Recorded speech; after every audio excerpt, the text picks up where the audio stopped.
I am Maya, 35 years old, and the day my son Jamal turned 10 should have been a milestone of pure joy and celebration.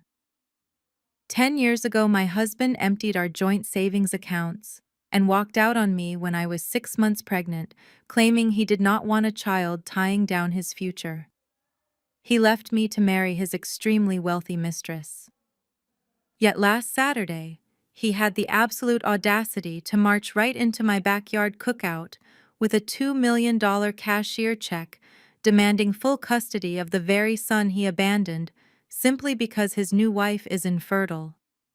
When he smiled and told me to pack my boys' bags, my response did not just shock him, it completely dismantled his entire empire. Before I continue this story, let me know where you are watching from in the comments below. Hit like and subscribe if you believe a mother's love can never be bought by a trust fund. Growing up in Atlanta, Georgia, my family did not have immense wealth, but we had deep roots and an unbreakable bond. We were raised on the principle that family shows up for one another no matter what. After Terrence walked out on me a decade ago, leaving me with nothing but a mountain of unpaid utility bills and a swelling belly, my family became my fortress. My mother, my uncles, and my cousins rallied around me. They helped me turn my tiny kitchen hustle into a thriving corporate catering business. I worked 80-hour weeks building my company from the ground up, making sure Jamal never felt the absence of the man who chose a trust fund over his own flesh and blood. Jamal grew up surrounded by loud laughter, big Sunday dinners, and a village of people who adored him. That Saturday afternoon was supposed to be a testament to how far we had come.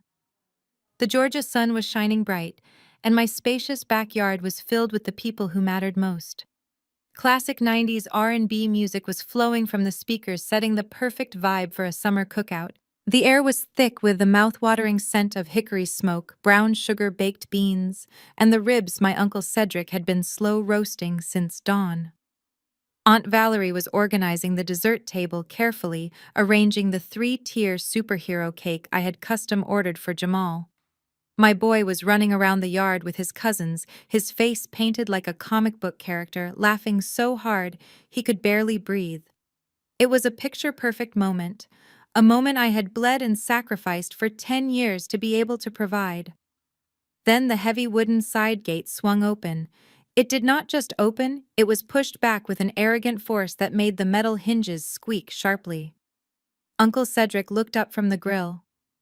Aunt Valerie stopped moving the cake. One by one the laughter died down, until the only sound left was the low thumping bass line from the speakers. I turned around, wiping barbecue sauce from my hands with a paper towel, and my heart completely dropped into my stomach. Walking onto my freshly cut grass was Terrence.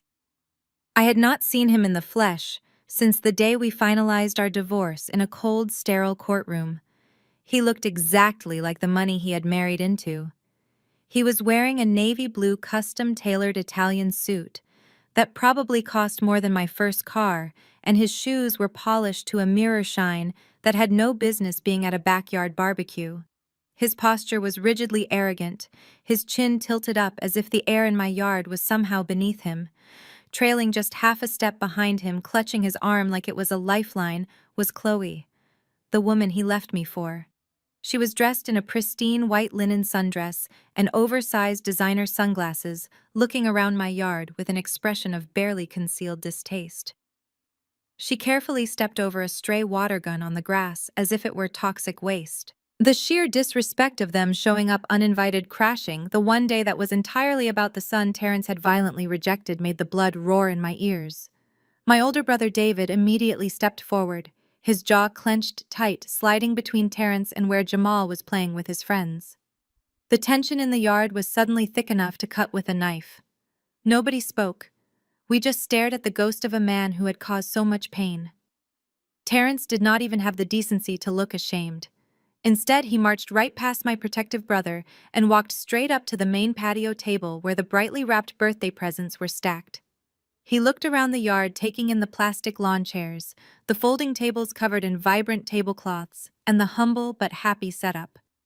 He let out a soft, patronizing chuckle that made my hands curl into tight fists. "This is a cute little setup you have going on here." Maya, Terrence said, his voice loud enough for every single one of my relatives to hear. It is very folksy, very quaint. But let us be honest, it is a bit limiting for a growing boy, do you not think? I stood frozen for a fraction of a second, processing the sheer magnitude of his audacity. He had not sent a single birthday card in 10 years. He had not contributed a single dollar to diapers, to school clothes, or to hospital bills when Jamal had asthma attacks as a toddler. He had completely erased us from his life to fit into Chloe's high society world. And now he was standing in the sanctuary I had built, insulting my home and my family. Chloe pulled off her expensive sunglasses and gave me a tight, artificial smile that did not reach her eyes. "We just want what is best for the child, Maya," she chimed in, her voice dripping with that fake, condescending sweetness people use when they think they are better than you. Terrence and I have been discussing his future. We live in a gated estate now. We have access to the finest private academies, equestrian clubs, and elite social circles that you simply cannot provide on a caterer's unpredictable income. We think it is time Jamal experiences a real future. I felt my uncles shifting their weight behind me, ready to physically throw this man over the fence, but I raised my hand slightly, signaling them to hold back. I needed to handle this myself. I looked Terrence dead in the eye, refusing to let him see even an ounce of intimidation. "You do not get to walk into my home after a decade of silence and talk about my son's future," I said, my voice dangerously calm and steady. "You gave up the right to even say his name the day you walked out on us." Terrence just smirked, reaching his manicured hand into the inner pocket of his expensive suit jacket. "Oh, Maya," he said, his tone dripping with mock sympathy. "You always were too emotional to see the bigger picture. I did not come here to argue about the past. I came here to make an investment. Let us handle this like the adults we are supposed to be." He pulled a crisp piece of paper from the inner pocket of his tailored jacket. For a split second, my Uncle Cedric stepped forward, thinking he was reaching for a weapon, but it was something far more insulting. Terrence walked right over to the dessert table, exactly where Aunt Valerie had just finished arranging the superhero cake. With a slow and deliberate motion, he placed the piece of paper down right next to the brightly colored frosting. It was a certified bank check. I glanced down at it. The number printed across the center had so many zeros my brain struggled to process it at first. $2 million, payable to Maya Davis. I looked from the check back up to Terrence. "What is this?" I asked, my voice dangerously low. "Consider it back child support with a very generous interest rate," Terrence said loudly, making sure his voice carried over the murmurs of my family. $2 million tax-free. It is more money than you could ever hope to make flipping burgers and baking cupcakes. It is enough to buy yourself a nice house in a better neighborhood, maybe even start a real business instead of this little catering hobby. My brother David let out a harsh laugh of disbelief. "You think you can just walk in here after 10 years and hand my sister a check? Are you out of your mind?" Terrence ignored him, keeping his eyes entirely on me. "It is not just a gift, Maya. It is a settlement. I want full custody of Jamal. He is coming to live with us permanently." The entire backyard went dead silent.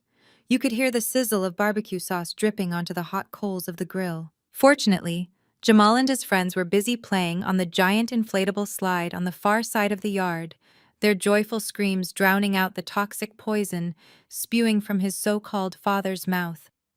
I thanked God my baby could not hear this.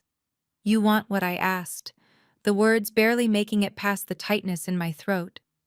Terrence sighed dramatically, as if he were explaining a simple math problem to a slow child. "Do not make this harder than it needs to be. Chloe's family has a generational trust fund. It is worth hundreds of millions. But the stipulations of her grandfathers will clearly state that the primary beneficiaries must have a blood heir to access the principal accounts." He paused, gesturing to the woman standing next to him. "Chloe has recently discovered she is completely infertile. We have tried everything. The doctors say it is impossible, so we need an heir." Jamal is my biological son. He carries my DNA. That makes him the rightful heir to the estate. We are taking him. I stared at him, feeling a cold wave of pure disgust wash over my entire body. He did not want his son. He wanted a key to a vault. 10 years ago, Jamal was an inconvenience that threatened his bachelor lifestyle and his chances with a wealthy heiress. Now my beautiful 10-year-old boy was nothing more than a legal loophole for a trust fund. "You are trying to buy my son," I whispered, the sheer horror of the situation sinking in. "You came to his 10th birthday party to purchase him like a piece of property." Chloe stepped forward, placing a perfectly manicured hand on Terrence's arm. Her oversized sunglasses were pushed up into her hair, now revealing pale eyes that looked at me with pure condescension. "Please try to be reasonable, Maya," she said, her voice dripping with artificial pity. "You have done a fine job keeping him alive up to this point, but let us be realistic about what you can actually offer him. You are a single black mother running a small kitchen business. The statistics are not exactly in his favor if he stays here in this environment." My mother let out a sharp gasp from the porch, and Uncle Cedric gripped the heavy metal barbecue tongs so hard his knuckles turned gray. I held my hand up again, forcing everyone to stay back. I needed them to let this woman dig her own grave. Chloe continued, completely oblivious to the danger she was in. "If Jamal comes to live with us, he will never have to struggle. He will go to the best private schools in the state. He will have a trust fund, a network of elite connections, and a real future. He will be raised in a proper two-parent household with culture and refinement. Something you simply cannot provide on your own. The $2 million is more than fair compensation for your trouble. You can start over. Find a nice man at your level." The sheer audacity of this woman standing in my backyard, breathing my oxygen and insulting my entire existence, was staggering. She looked at my family, my home, my life, and saw nothing but poverty and struggle, simply because we did not live behind iron gates and carry country club memberships. She looked at my son and saw a commodity to secure her own generational wealth. Terrence tapped the check sitting next to the birthday cake. "It is a win for everyone, Maya. You get to be a millionaire, and Jamal gets a life you could only dream of giving him. I already have my lawyers drafting the paperwork. We will transition him to our estate this weekend. You can visit him on holidays if you maintain a respectful distance." I looked down at the check again. $2 million.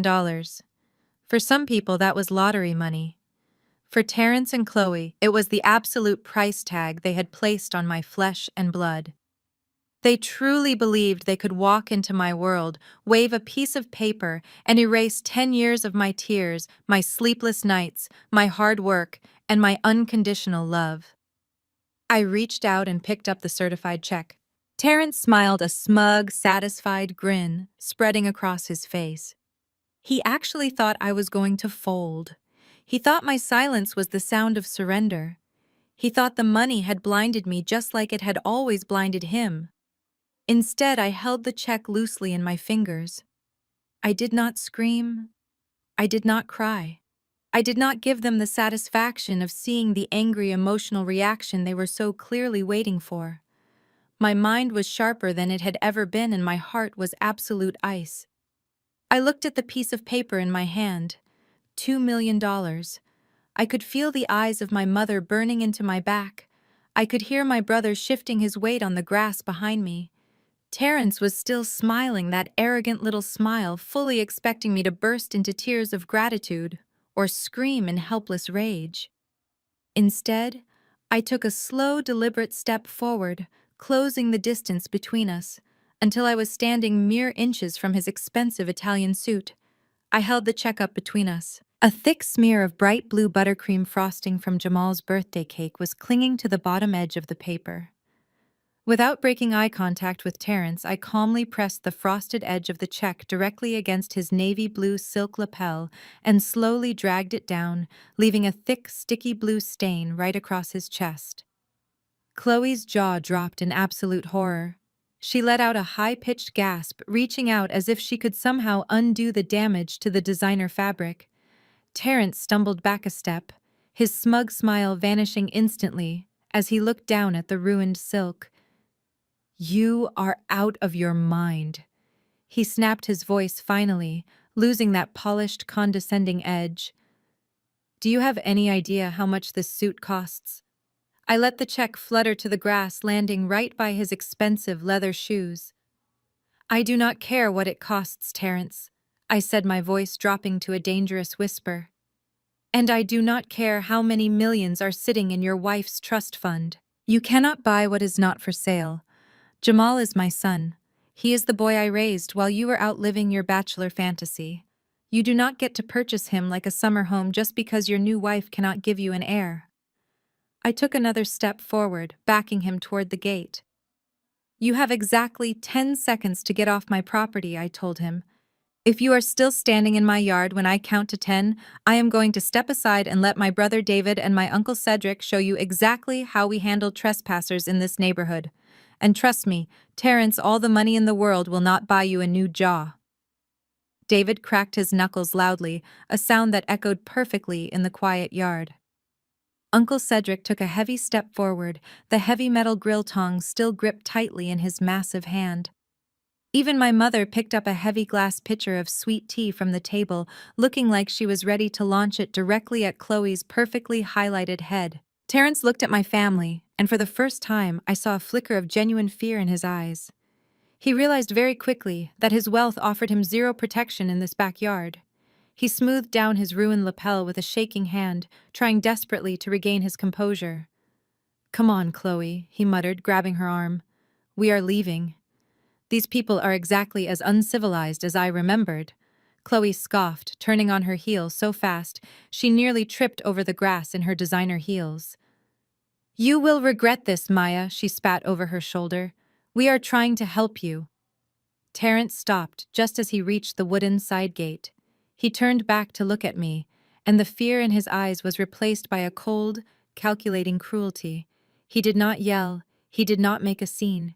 He simply leaned slightly forward and lowered his voice so only I could hear his next words. "You think you have won because you got to play the tough, protective mother in front of your family?" He whispered, a dark smirk returning to his face. "But you are playing checkers. Maya and I am playing chess. I did not come here today to ask for your permission. I came here to give you fair warning."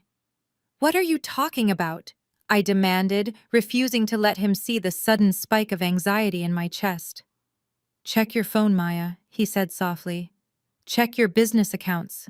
I told you I already have my lawyers working on this.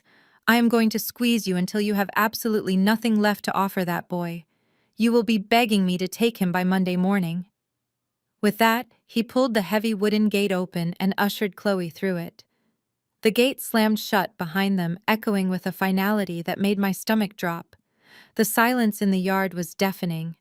Slowly, the murmur of my family started up again. David rushed over to me, asking if I was okay. My mother was already picking up the dropped check with a pair of napkins, looking at the $2 million figure with wide eyes. But I could not focus on any of them. My entire attention was zeroed in on the sudden rapid buzzing coming from the front pocket of my jeans. I pulled out my phone. The screen was lit up with a barrage of urgent notifications. They were not text messages or birthday wishes for Jamal. They were automated alerts from my corporate bank. I unlocked the screen, my hands suddenly trembling. There was an email from my business banking manager marked with high importance. Right below it were 5 separate push notifications from the banking app. Alert. Account frozen. Alert. Withdrawal limit exceeded. Alert. Insufficient funds for scheduled payroll. I opened the banking app and stared at the dashboard of my catering business. The operating accounts. The payroll accounts. The emergency savings fund I had built up over the last 10 years. All of them displayed a balance of 0, with a bright red lock icon next to the account numbers. I tapped on the lock icon, and a sterile automated message popped up on the screen. "This account has been temporarily frozen due to an emergency family court injunction. Please contact your legal representative or branch manager for further details." Terence had not just come to insult me. He had used his high-priced lawyers to file a frivolous emergency motion freezing every single dollar I used to run my business and feed my son. He knew that without my operating accounts, I could not buy supplies for the 3 massive corporate weddings I had booked this weekend. He knew I could not pay my staff. He was deliberately trying to destroy my livelihood to prove to a judge that I was financially unstable and unfit to care for Jamal. I stood there in the middle of the sunny backyard surrounded by my loving family and the joyous sounds of my son's birthday party, feeling the weight of the world crashing down on my shoulders. But as I stared at the frozen bank accounts on my screen, the shock slowly melted away, leaving behind a burning, white-hot rage. Terrence wanted a war, and he thought stripping me of my cash flow would make me surrender. He was about to learn that the woman he abandoned 10 years ago was dead, and the woman standing in her place was untouchable. Monday morning arrived with the kind of sharp clarity that only comes after a sleepless weekend. I did not spend my Sunday crying. I spent it on the phone with my legal team and my forensic accountant preparing for absolute war. By 8:15 in the morning, I was pulling my SUV into the reserved parking space outside the towering glass and steel building of my corporate bank branch downtown. I was not wearing an apron today. I was wearing a tailored charcoal suit, and my hair was pulled back into a sleek bun. I carried a thick leather briefcase containing the very documents that were going to make Terrence deeply regret ever learning my address. I pushed through the heavy revolving doors and walked straight across the polished marble floor of the lobby. I bypassed the regular teller lines and headed directly for the frosted glass doors of the VIP corporate banking suite. I had a scheduled meeting with the senior branch manager to lift the ridiculous freeze Terrence had managed to place on my operating accounts.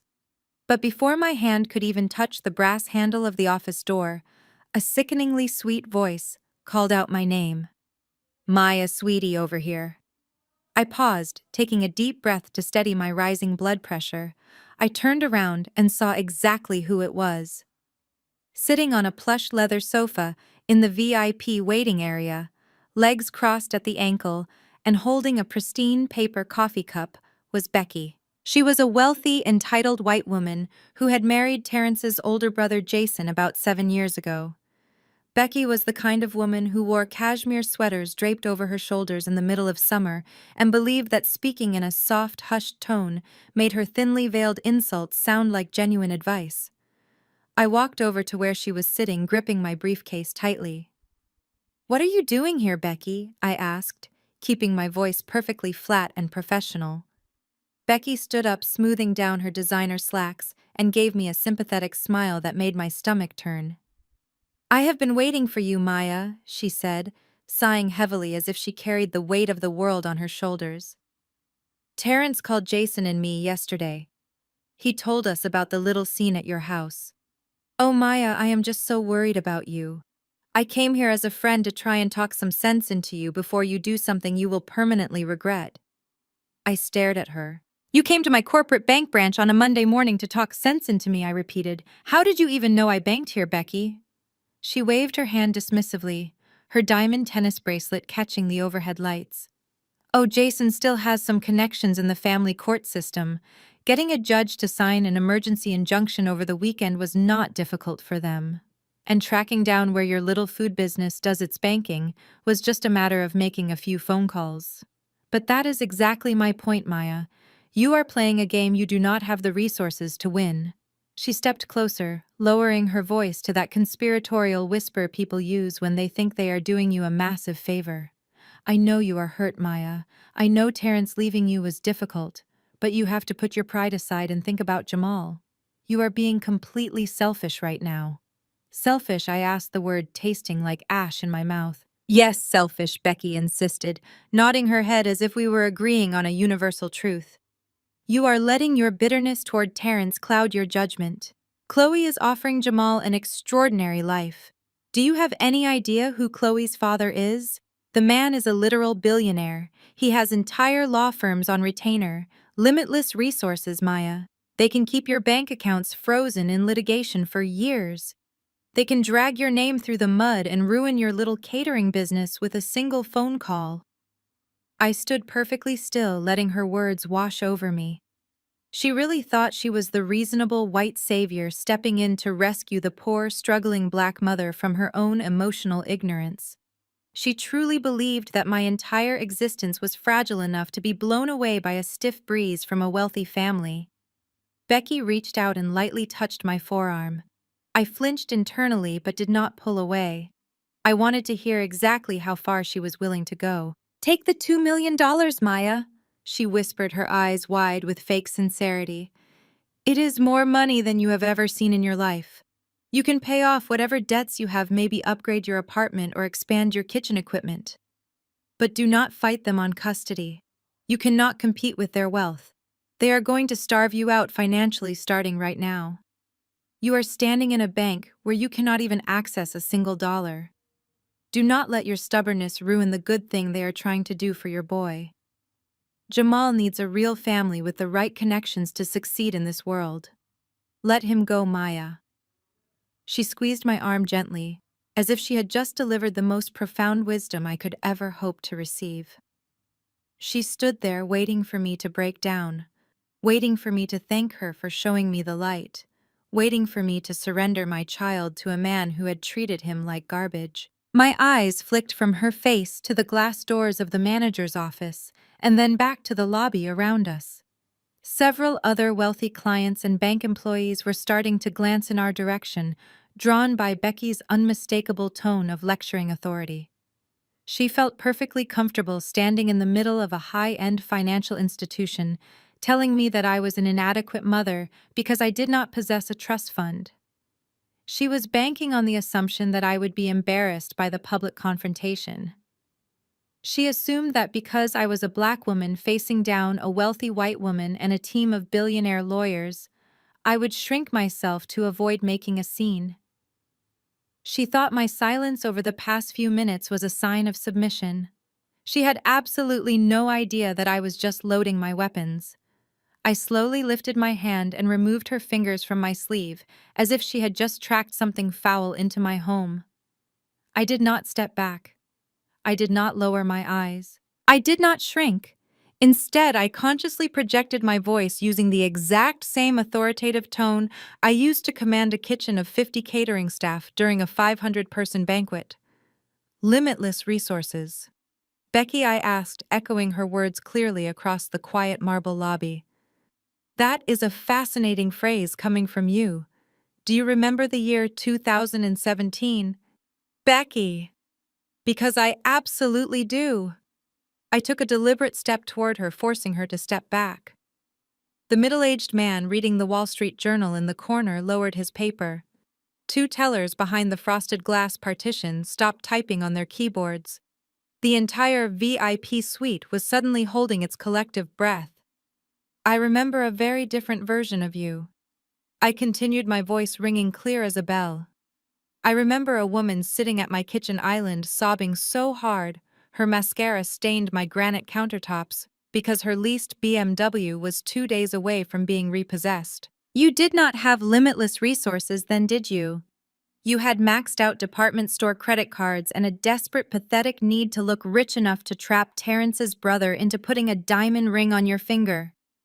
Becky visibly recoiled, her pale skin suddenly flushing a deep mottled red that clashed horribly with her expensive cashmere sweater. "Maya, keep your voice down," she hissed, her eyes darting frantically around the lobby to see who was watching. "People are listening to us." "Oh, I want them to listen," I said, smiling a cold, razor-sharp smile.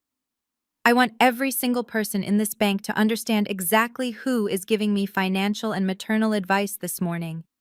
You have the unmitigated gall to stand here draped in clothes your husband bought and tell me I cannot provide for my son. Have you forgotten that I paid your car note for 3 consecutive months so you would not have to take the city bus to your country club auditions?" She opened her mouth to protest, but I cut her off instantly, refusing to yield even an inch of ground. "I remember the fake designer bags you used to carry. I remember you begging me to cater Jason's 30th birthday party for free so you could take the credit and look like a devoted high society girlfriend. You sat in my house drinking my wine and cried about how the debt collectors were calling your office. You were so desperate for a lifeline That you took $5,000 of my hard-earned catering money just to keep up the illusion of wealth until the wedding day. And you never paid me back a single dime. Please, Maya, stop it. Becky whispered, her voice cracking under the weight of her sudden public exposure. You are embarrassing me. You embarrassed yourself the moment you walked into my place of business and told me to sell my child, I fired back, stepping even closer so she had to look straight into my eyes. You are standing here playing the tragic white savior, trying to convince a black mother to abandon her child for a check because you think money equals morality. You think because you married into a family that possesses a generational trust fund, you suddenly have the authority to dictate my life. The silence in the lobby was absolute. The bank manager whose office I was waiting to enter had actually opened his heavy oak door, slightly completely captivated by the scene unfolding in his waiting area. I wanted him to hear this too. I wanted every financial professional in this building to know exactly what kind of people were trying to seize my assets. You look at me, and your immediate assumption is poverty and desperation, I told her, my voice echoing off the high ceilings. You think motherhood is a transaction because your entire life has been a transaction. But you do not have any money, Becky. You have an allowance. You traded your dignity for a zip code, and now you expect me to do the same with my flesh and blood. You tell Terrence and you tell Chloe that my son is not a commodity to be traded so they can unlock a trust fund. Becky looked like a fish suffocating on dry land. The smug aristocratic aura she had walked in with was entirely shattered, leaving behind nothing but the insecure broke woman I used to feed out of pity.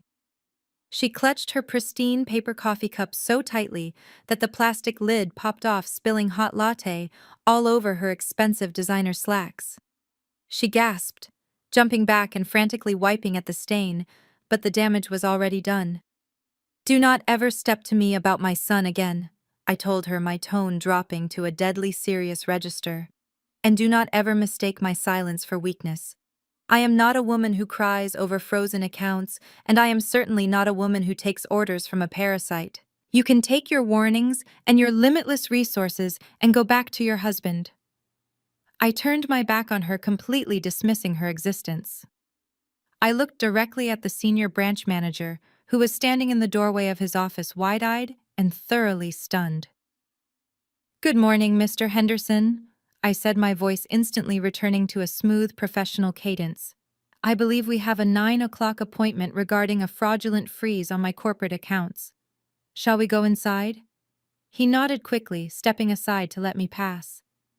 As I walked into his office, I heard the rapid, frantic clicking of Becky's heels as she practically ran out of the bank lobby, leaving behind a trail of spilled coffee and the shattered remains of her pride. She had come to intimidate me into submission, but all she had done was remind me exactly who I was dealing with. They were not untouchable billionaires. They were cowards hiding behind lawyers. And I was about to show this bank manager exactly why those lawyers had made a fatal mistake. I stepped into the spacious corner office of Mr. Henderson, the senior branch manager. The heavy oak door clicked shut behind me, instantly muting the sounds of the lobby. Mr. Henderson scurried around his massive mahogany desk, looking incredibly flustered. He gestured nervously to one of the leather guest chairs. Please have a seat, Maya, he said, adjusting his tie. I apologize for the scene out there. I had no idea Mrs. Davis was going to approach you like that. I sat down, placing my leather briefcase squarely on my lap.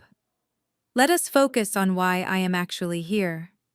Mr. Henderson, I said, keeping my posture perfectly straight. I woke up yesterday morning to find that my operating accounts, my payroll accounts, and my commercial credit lines had been completely frozen. I need you to explain to me exactly how a family court injunction managed to lock up the capital of a functioning business over the weekend. Mr. Henderson sighed heavily, opening a manila folder on his desk.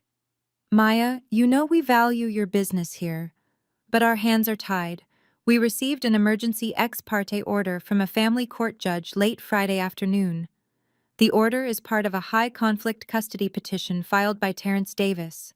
His legal team claimed that you were a flight risk and requested an immediate freeze on all financial assets associated with your Social Security number to prevent you from leaving the state with your son. He pushed a copy of the court order across the desk. "It is a standard procedure in extreme custody disputes," he explained softly. "The order mandates that the bank freeze any accounts where you are listed as the primary account holder." Terrence's lawyers from the firm of Sterling and Vance were extremely aggressive.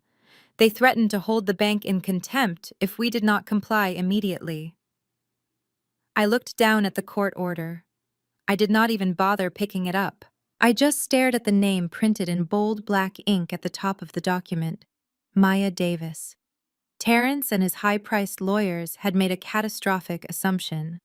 Because I was a single black mother running a catering company, they assumed I was running a cute little sole proprietorship. They assumed I was just cooking out of my kitchen and depositing the checks directly into my personal savings account. They thought my business and my personal identity were one and the same. I unlatched my leather briefcase. The sharp click of the metal clasps echoed loudly in the quiet office. "Mr. Henderson," I said, pulling out a thick stack of professionally bound legal documents. "I understand that the firm of Sterling and Vance is very intimidating. I also understand that a family court judge signed an order freezing the personal assets of Maya Davis. But the accounts you froze do not belong to Maya Davis." I slid the first document across the desk right on top of Terrence's court order. I placed my index finger on the top of the page. "That is the state-issued certificate of formation for Davis Culinary Enterprises Limited Liability Company," I told him, watching his eyes dart down to the paper. "Right beneath it is the Federal Employer Identification Number issued by the IRS. My business is not a hobby, Mr. Henderson. It is a legally incorporated corporate entity. It exists completely separate from Maya Davis, the individual." Mr. Henderson frowned, leaning forward to inspect the documents. "But Maya, you are the sole owner and authorized signer on the accounts," he stammered. "Being an authorized corporate officer does not mean my personal family court disputes apply to the corporate entity." I replied, my voice sharp and unwavering. "Maya Davis is an employee of the LLC. The money in those accounts belongs to the corporation, not to me. A family court judge has absolutely no jurisdiction to freeze the operating capital of a separate commercial enterprise based on a personal custody petition." I pulled out the second document from my briefcase. This one was printed on the heavy watermarked stationery of my own corporate legal team. "What your compliance department did on Friday night was freeze the assets of a multi-million-dollar corporation without a commercial warrant," I explained, leaning forward so he could feel the full weight of my words. "You have disrupted my payroll. You have jeopardized 3 massive corporate contracts. That is textbook tortious interference with a business relationship." Mr. Henderson's face lost all its color. He suddenly realized the magnitude of the mistake the bank had made. "This is a formal letter of intent from my corporate attorney," I said, sliding the heavy paper across the desk. "It states that if the funds belonging to Davis Culinary Enterprises LLC are not completely unfrozen within the next 10 minutes, we will file a massive civil lawsuit against this bank for financial damages, breach of fiduciary duty, and unlawful seizure of corporate assets.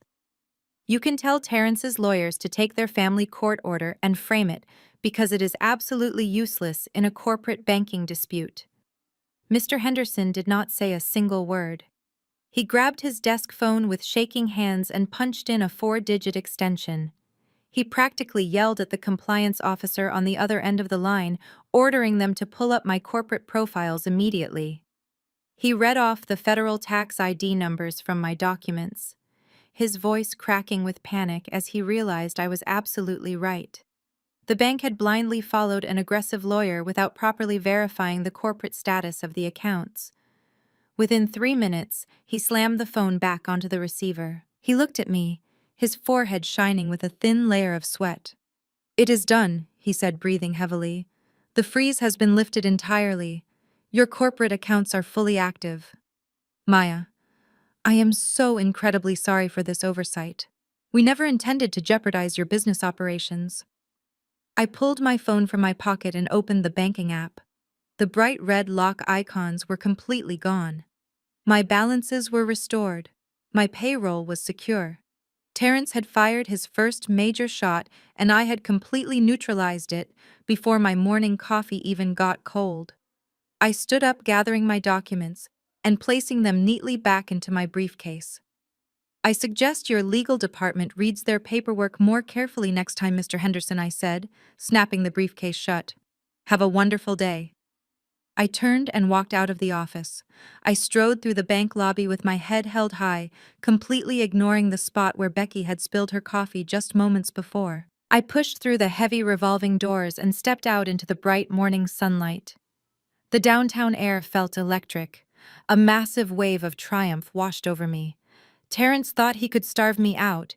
He thought he could use his new wealth to bring me to my knees. But he had fundamentally underestimated the empire I had built with my own two hands. I walked briskly toward my parked SUV, feeling untouchable. I unlocked the doors and slid into the driver's seat, tossing my briefcase onto the passenger side. I reached for the ignition, ready to head to my commercial kitchen and crush the rest of my day. Then my phone started ringing. The sharp trill of the ringtone shattered the triumphant silence in the car. I picked it up, expecting to see my kitchen manager calling about the weekend supply delivery. Instead, the caller ID displayed the name and logo of the elite private academy where Jamal attended the 5th grade. A sudden cold spike of dread pierced right through my chest. The school never called the parents during first period, unless something was terribly wrong. I swiped the screen to answer, bringing the phone to my ear. "Hello," I said, my voice suddenly tight. "Miss Davis, this is Principal Evans." The voice on the other end was frantic, breathless, and strained with panic. "Miss Davis, you need to get down to the school immediately. What is wrong?" I demanded, my heart slamming against my ribs. "Is Jamal hurt?" "Jamal is safe in my office for now," Principal Evans stammered. "But your ex-husband is here. Terrence Davis just walked into the main lobby. He has 2 city police officers with him and an emergency custody order signed by a judge. He is demanding that we pull Jamal out of class and hand him over right now." The victorious feeling from the bank vanished instantly, replaced by a primal protective rage that threatened to blind me. I dropped the phone into the cup holder, slammed the car into drive, and hit the gas. My foot slammed the accelerator against the floorboard of my SUV. I wove through the downtown traffic with a reckless desperation I had never known. Every red light felt like a personal attack, and every slow-moving car was an unbearable obstacle. My heart hammered against my ribs like a trapped bird beating its wings against a cage. The elite brick campus of the academy was normally a 20-minute drive from my bank, but I made it in exactly 9. I threw the car into park across 2 visitor spaces right in front of the main entrance, not even bothering to lock the doors as I sprinted up the concrete steps. I pushed through the heavy double doors of the administration building, my heels clicking frantically against the polished hardwood floors. The front desk receptionist stood up quickly, her eyes wide as she tried to call out my name, but I ignored her completely. I marched straight down the quiet carpeted corridor toward the heavy frosted glass door of the principal's office and threw it open without knocking. The atmosphere inside the room was immediately suffocating. Principal Evans was standing behind his large oak desk, wringing his hands and looking completely out of his depth. Sitting in one of the plush visitor chairs was Terrence. His ruined silk suit jacket from Saturday had been replaced by an equally expensive gray tailored suit, and he looked as relaxed as if he were waiting for a tea time at his exclusive country club. Standing next to him was a tall, slender white man holding a pristine leather briefcase, and blocking the doorway to the inner private office was a uniformed city police officer with his hand resting cautiously near his utility belt. "Where is my son?" I demanded, my voice cutting through the heavy tension in the room like a whip. Principal Evans stepped forward, quickly, holding his hands up in a placating gesture. "Jamal is safe in the school counselor's office, Maya," he said, his voice shaking slightly. "I wanted to keep him insulated from this discussion. He is drawing pictures and eating snacks. He does not know what is happening out here." "It is not a discussion," Maya Terrence said, standing up slowly and casually, buttoning his suit jacket. "It is a legal transfer of custody. You can make this easy and let the boy walk out to my car, or you can make a huge embarrassing scene and have him watch his mother get put into the back of a squad car. The choice is entirely yours. The tall man with the briefcase stepped forward and handed me a thick stack of papers stapled at the top left corner. Ms. Davis, I am Richard Sterling, lead counsel for your ex-husband, he said, his tone perfectly smooth and completely devoid of any human empathy. What you are holding is a temporary emergency ex parte custody order signed by Judge Harrison at 9 o'clock this morning. It grants my client immediate physical custody of your son, pending a full hearing next week. I looked down at the paperwork, but I did not take it from his outstretched hand. I let the silence hang for a moment before I looked Sterling dead in the eye. On what grounds exactly does a judge grant an emergency order, taking a child from the only parent he has ever known without a prior hearing? I asked, keeping my voice dangerously level. On the grounds of severe parental neglect and an unstable home environment, Sterling replied, retracting his hand and placing the documents on the edge of the principal's desk. We presented evidence to the court this morning that you work upwards of 80 hours a week running a high-stress catering business. We provided sworn statements claiming Jamal is frequently left in the care of various relatives and paid babysitters because his primary guardian is physically absent from the home. Sterling paused, adjusting his expensive tie before delivering the final blow. Furthermore, we demonstrated that my client's extensive wealth and incredibly stable home life provide a vastly superior and far safer environment for the child. The judge agreed that leaving the boy in your erratic care constituted an immediate risk to his well-being and developmental future. I felt a white-hot flare of absolute fury ignite in my chest. I looked at Terrence, who was wearing a smug, satisfied smirk. The absolute hypocrisy of the situation was staggering. 10 years ago, he had emptied our joint savings accounts and abandoned us, leaving me pregnant and entirely alone. I had worked 80-hour weeks catering cheap weddings and corporate luncheons just to keep the electricity on and buy diapers. I had built an empire from scratch through pure exhaustion and relentless dedication, just so Jamal would never have to feel the sting of poverty. And now the very man who forced me into that struggle was using my incredible work ethic as a weapon to brand me an unfit mother. You should have taken the check on Saturday, Maya Terrence sneered, taking a step toward me. I told you I was going to squeeze you until you had nothing left. You are a negligent mother who cares more about baking cakes than raising her son. The court sees it, the police see it. Now it is over. You do not have the money or the power to fight me on this. The uniformed police officer stepped forward, his expression grim and deeply uncomfortable. He was clearly intimidated by the aggressive, high-priced lawyer and the official-looking stamp on the court document. "Mum, I understand this is highly emotional for you," he said, his voice firm but sympathetic. "I respond to these civil standoffs all the time, but my job is to enforce the orders of the court." The officer pointed a heavy finger at the papers on the desk. "That document has a judge's signature on it, making it the absolute law. If you refuse to hand the child over to his father right now, you will be in direct violation of a court order. I will have no choice but to place you under arrest for custodial interference and contempt of court. Please, Ms. Davis, do not make me put handcuffs on you in front of your son's school principal. Let the boy go with his father, and you can fight it out in court on Monday." I looked at the police officer. He was just doing his job, blindly following a piece of paper generated by a system that heavily favored the wealthy and the connected. Then I looked at Terrence. He was practically vibrating with victory. He had timed this entire ambush perfectly. He thought that by bringing a cop and a lawyer to the school, he could bully me into immediate submission. He thought that the threat of jail time would break my spirit and force me to hand over my child like a piece of luggage. He thought his sudden wealth gave him the ultimate power to dictate reality. Principal Evans looked at me with deep sorrow in his eyes. "Maya, maybe you should just comply for today," he whispered nervously.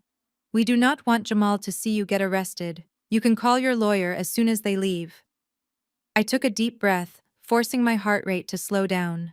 I did not panic. I did not scream. I did not give Terrence and his lawyer the angry, irrational reaction they were so desperately hoping to trigger so they could justify their false narrative of my emotional instability. My mind was crystal clear and completely focused on the singular goal of destroying the man standing in front of me. I reached out and picked up the thick stack of legal papers from the principal's desk. Terrence's smile grew even wider, thinking I was finally accepting defeat. Instead, I calmly flipped to the second page, scanning the legal jargon, until I found the specific clause regarding parental rights. "Officer," I said, turning my attention completely away from Terrence and focusing solely on the policeman. "You stated that your job is to enforce the law based on the legally binding documents presented to you, correct?" "Yes, Mom," the officer replied, nodding slowly, looking slightly confused by my sudden shift in demeanor. "And if a court order is based on a fraudulent premise or directly contradicts an existing ironclad legal judgment, it cannot be summarily enforced without a secondary hearing, correct?" I asked, holding his gaze. The lawyer Sterling immediately stepped forward, his face flushing with irritation. "Do not try to play lawyer, Ms. Davis," he snapped. "That is a valid emergency order signed by a sitting judge today. You are out of options." I ignored the lawyer completely, keeping my eyes fixed on the police officer. I set the judge's order back down on the desk. Then I reached for the brass latches of my leather briefcase. "Terrence thinks he holds the ultimate trump card because he bought a lawyer," I said, my voice dropping to a calm, deadly register. "But he forgot one very important detail about the history we share. He forgot exactly what he did 10 years ago to make sure he would never have to pay me a single dime of child support." I opened the briefcase and pulled out a single sheet of heavy archival paper with a raised notary seal stamped at the bottom. I did not hand it to Terrence, and I did not hand it to the lawyer. I handed it directly to the police officer. Terrence grew impatient and stepped forward, his face twisted in sudden anger. He reached past me, grabbing for the brass handle of the heavy oak door leading to the counselor's office where Jamal was waiting. I did not hesitate. I stepped directly into his path, slamming my hand flat against the wood and blocking him completely. My heart was racing, but my hands were completely steady. I looked at this man who had caused me so much grief in my 20s. He was wearing the clothes of a wealthy man, but underneath the designer fabric, he was the exact same coward who had packed his bags in the middle of the night, leaving a pregnant woman to figure out how to pay the rent. Before he could say another word or attempt to push past me, I shoved the heavy archival paper directly into the police officer's hands. "Read that carefully, officer," I said, keeping my body positioned like an absolute shield between my ex-husband and the door. "That is a voluntary and irrevocable termination of parental rights. It was signed, notarized, and filed with the state of Georgia exactly 10 years ago." The officer looked down at the paper, his brow furrowing as he read the dense legal text. He traced his finger over the raised seal of the notary public. "I had kept that document locked in a fireproof safe for 10 years. It was my ultimate insurance policy against the man who had abandoned us." Terrence scoffed, waving his hand dismissively. "That is ancient history, Maya. I am his biological father, and I have a court order from today." I turned my head to look at Terrence, my expression radiating pure disgust. "Biology does not make you a father, Terrence," I said coldly. "And you gave up your legal rights the moment you realized an infant was going to interfere with your little gold-digging campaign." I looked back at the police officer and the school principal, making sure they heard every single word of the truth. 10 years ago, Terrence was desperate, I explained, my voice echoing in the quiet office. He had just met Chloe and her billionaire family. He was trying to play the part of a successful, unencumbered bachelor. When I got pregnant, he panicked. He knew that if Chloe found out he was expecting a child with his soon-to-be ex-wife, she would drop him instantly. And more importantly, he knew he could not afford to pay me court-ordered child support while trying to maintain the illusion of wealth to impress her father. So he made me a deal. I continued pointing at the document in the officer's hands. He voluntarily surrendered all of his parental rights to Jamal forever, in exchange for me agreeing not to pursue him for a single dime of child support or alimony. He signed away his own flesh and blood, so he could buy expensive suits and pretend he did not have a family. He traded his son for a chance to play a rich bachelor. Legally speaking, officer, the man standing next to you is nothing more than a complete stranger to my son. The police officer finished reading the document. He looked at the raised notary seal and the official state filing stamp. Then he looked at the emergency custody order he was holding in his other hand. The color drained from his face as he realized the massive legal error he had almost committed by blindly following the lawyer's instructions. "Mr. Sterling," the officer said, turning to the high-priced lawyer. "This document clearly states your client terminated his parental rights a decade ago. A man who has no legal parental rights cannot petition for an emergency ex parte custody order without first having those rights legally reinstated by a superior court judge." Richard Sterling looked incredibly uncomfortable.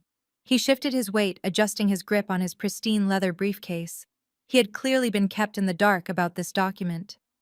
Terrence had lied to his own legal counsel, conveniently omitting the fact that he was legally a stranger to the child he was trying to claim. Sterling knew that presenting a judge with a custody petition while hiding a termination of parental rights was a massive ethical violation. It could jeopardize his law license, and he was absolutely not going to risk his career for Terrence's lies.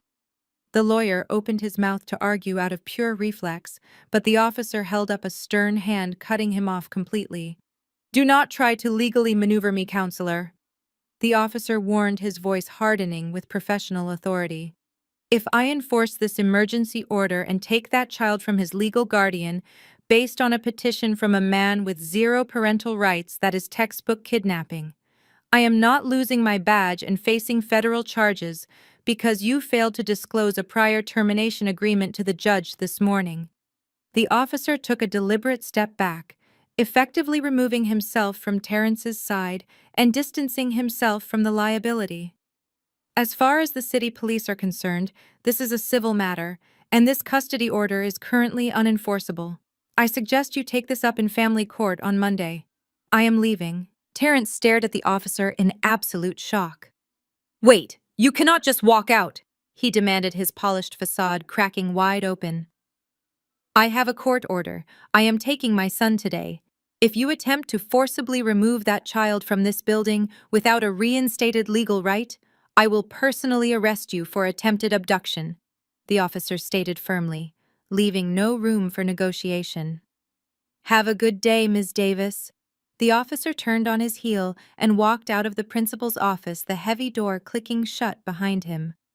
The shift in power in the room was instantaneous and incredibly satisfying. Terrence and his lawyer were left standing in the middle of the office, entirely stripped of the police intimidation tactic they had relied on to bully me into submission. Principal Evans let out a massive sigh of relief and stepped out from behind his desk. "Mr. Davis," the principal said, his voice finally regaining its usual administrative authority, "since the police officer has declared your order unenforceable, and Ms. Davis holds sole legal custody, I am going to have to ask you to leave the campus immediately. If you refuse, I will call school security and have you escorted out for trespassing." Terrence clenched his jaw so tightly I could see a muscle twitching violently near his ear. He glared at me, his eyes filled with a venomous, helpless rage. He had walked into this school expecting an easy victory. He expected me to cower and cry and hand over my son out of pure fear. Instead, I had humiliated him in front of law enforcement, exposed his lies to his own attorney, and completely dismantled his aggressive ambush with a single piece of paper. I stood my ground, holding my head high, and refused to break eye contact. "You really thought I would not keep the receipts?" "Terrence," I asked softly, my voice dripping with absolute contempt. "You thought you could just rewrite history because you married into a bank account. You threw us away when we were inconvenient, and now you want to steal my son just to secure your own inheritance in a trust fund. It is pathetic. Get out of my son's school and do not ever come back." But Terrence did not turn toward the door. Instead, he let out a slow, dark chuckle that made the hairs on the back of my neck stand up. He looked over at his lawyer, who was already recovering from the shock of the police officer's departure. Richard Sterling smoothed the lapels of his expensive suit and reached back into his pristine leather briefcase. "You are very dramatic, Ms. Davis," the lawyer said, his voice regaining its cold, clinical edge. "But you are also fundamentally misunderstanding the legal reality of your situation. That piece of paper you just handed the officer might have stopped a street cop from executing a temporary physical order today, but it will absolutely not stop a superior court judge on Monday." Sterling pulled out another stack of freshly printed legal documents and dropped them onto the principal's desk, right next to the now useless emergency custody order. "We fully anticipated that you might try to hide behind that outdated termination agreement," Sterling explained smoothly. "That is exactly why my firm filed a secondary motion this morning, immediately after securing the temporary custody order. We are petitioning the court to completely void that termination document on the grounds of extreme financial duress, fraud, and coercion." Coercion, I repeated, staring at the lawyer in absolute disbelief. "He abandoned me. He begged to sign that paper so he could go play rich bachelor with his mistress without paying child support." "That is your narrative," Sterling replied, completely unfazed by the truth. "Our narrative, backed by sworn affidavits, is that you threatened to ruin his startup company and his professional reputation if he did not sign his rights away. We are arguing that he signed it under severe emotional distress because you weaponized his unborn child against him. A family court judge is going to look at that 10-year-old document and see a bitter ex-wife who illegally blackmailed a young father out of his child's life." The sheer audacity of the lie literally took my breath away. They were completely rewriting history. They were painting Terrence as the helpless victim and me as the manipulative extortionist. Terrence stepped closer, leaning in so his face was just inches from mine. "Did you really think you could outsmart me, Maya?" he asked, his voice dripping with intense condescension. "I told you I am playing chess. I have a team of the most ruthless family law attorneys in the entire state of Georgia. They are going to drag you into a courtroom on Monday morning and tear your life apart piece by piece. They are going to make you look like an unstable, vindictive woman who alienated a loving father from his only son." I did not flinch or step back. "You can lie to a judge all you want, Terrence," I fired back, my tone unwavering. "But I have the resources to fight you. My business is fully operational, and my accounts are completely unfrozen. Your little bank stunt failed. I will hire my own legal team, and I will bury you in so much litigation, you will wish you never remembered my name."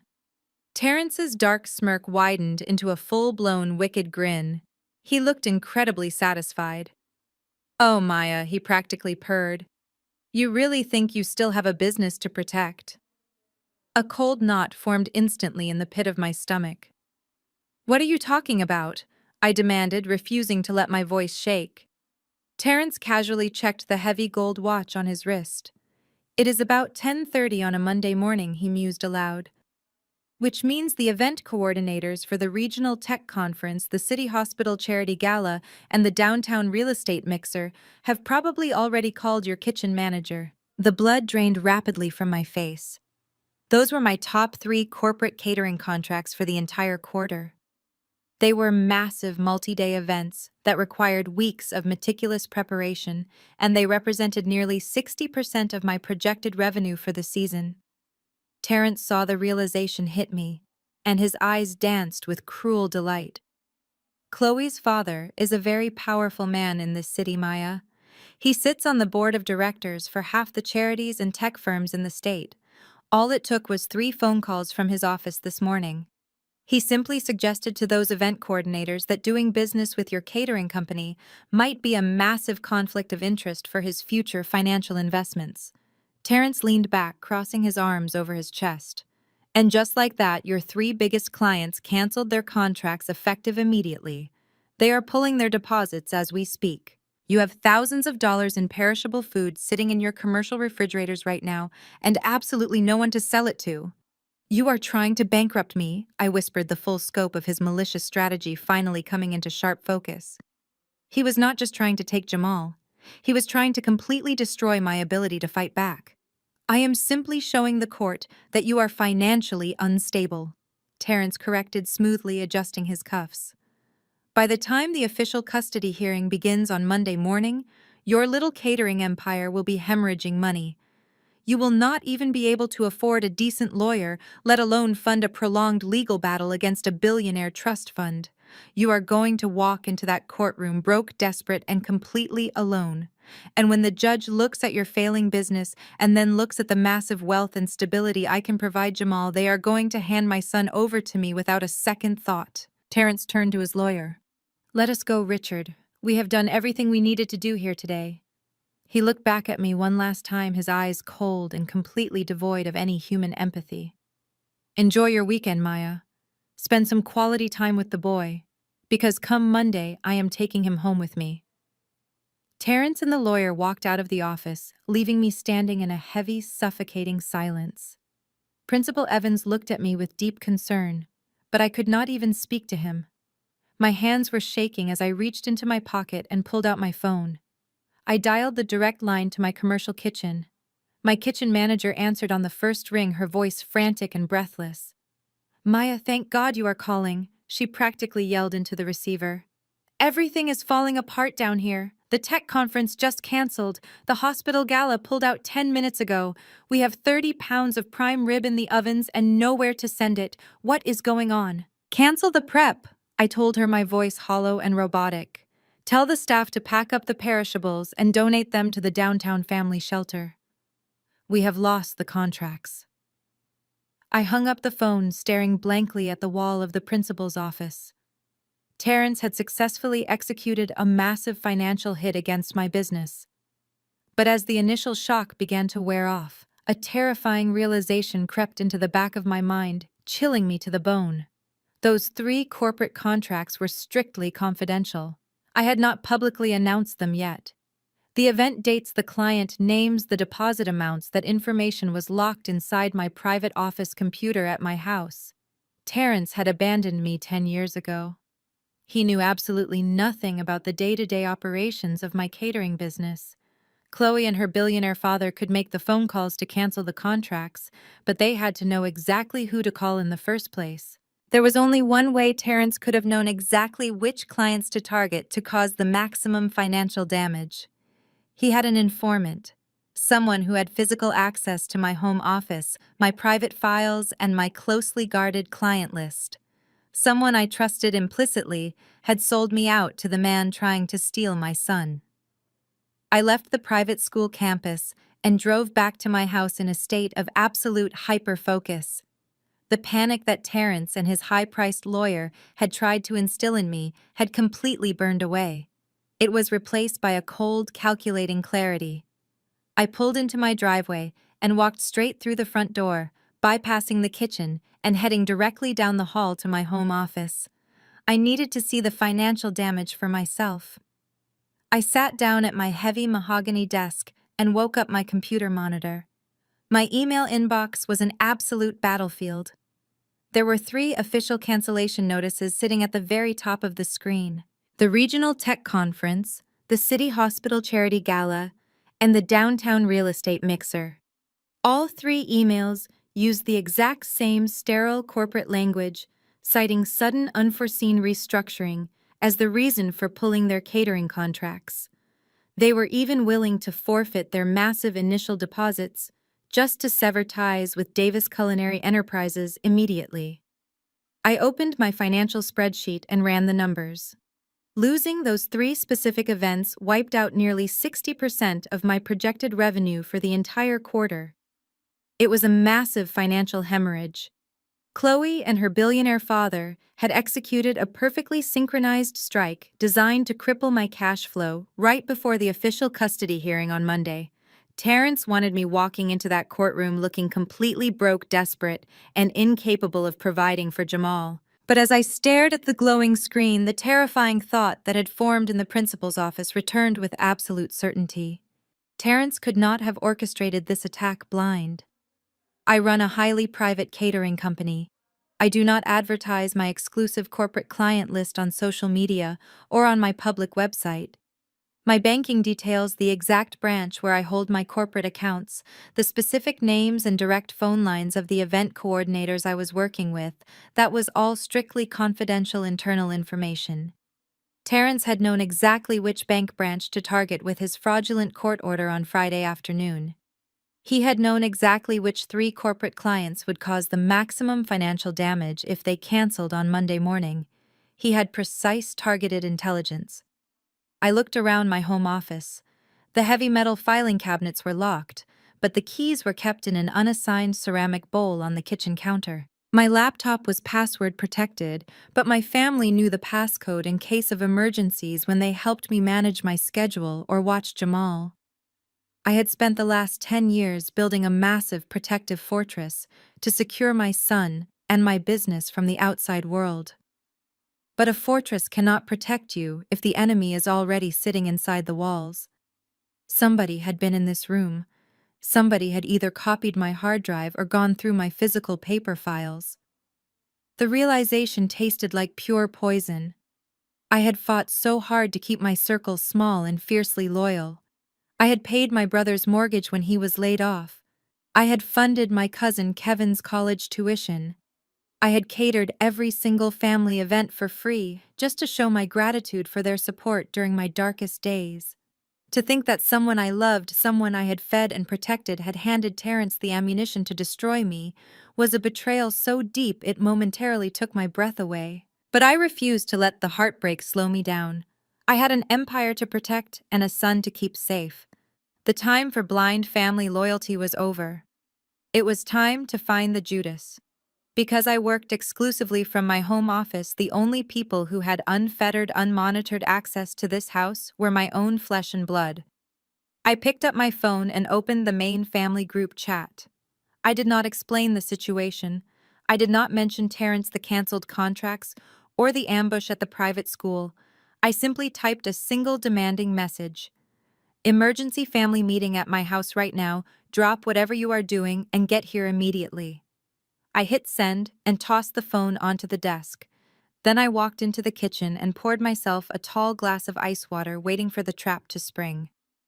Within 45 minutes, my driveway was completely full of cars. My older brother David was the first to arrive, pushing through the front door, still wearing his heavy work boots and an anxious expression. Uncle Cedric and Aunt Valerie showed up shortly after, looking deeply concerned. My mother arrived next, carrying a casserole dish she had been preparing when my message came through. And finally, my cousin Kevin walked through the door, looking slightly out of breath and actively avoiding eye contact. Kevin was a freelance graphic designer who frequently worked from my kitchen island when the internet at his apartment was acting up. He had spent practically every single afternoon at my house for the past 3 weeks, claiming he needed a quiet space to focus on his digital projects. They all gathered in my spacious living room, taking seats on the leather sofas and armchairs. The mood was incredibly tense. They all knew about the explosive confrontation at the cookout on Saturday, and they could clearly see the grim, unyielding expression on my face. David stood near the fireplace and asked me if Terrence had tried something else. I did not answer him immediately. Instead, I walked over to the heavy oak front door. I pushed the brass deadbolt, sliding it firmly into place, with a loud, echoing, metallic click. Then I walked over to the sliding glass door, leading to the backyard patio, and locked that one too. I pulled the heavy blackout curtains closed, plunging the bright living room into a dim, serious shadow. The casual, supportive atmosphere vanished entirely, replaced by the suffocating weight of an interrogation room. I turned around and faced my family. These were the people who had supported me when Terrence left me with nothing. These were the people I trusted with my life, my business, and my child. I looked at each of their faces, taking in their confusion, their worry, and in one particular case, their hidden guilt. "We have a massive problem," I said, my voice dangerously quiet and absolutely void of emotion. "Terrence just executed a precision attack on my business and my corporate bank accounts. He knew exact numbers, client names, and legal structures that are not public record. And the only way he could have obtained that incredibly sensitive information is if somebody sitting in this very room sold me out to him."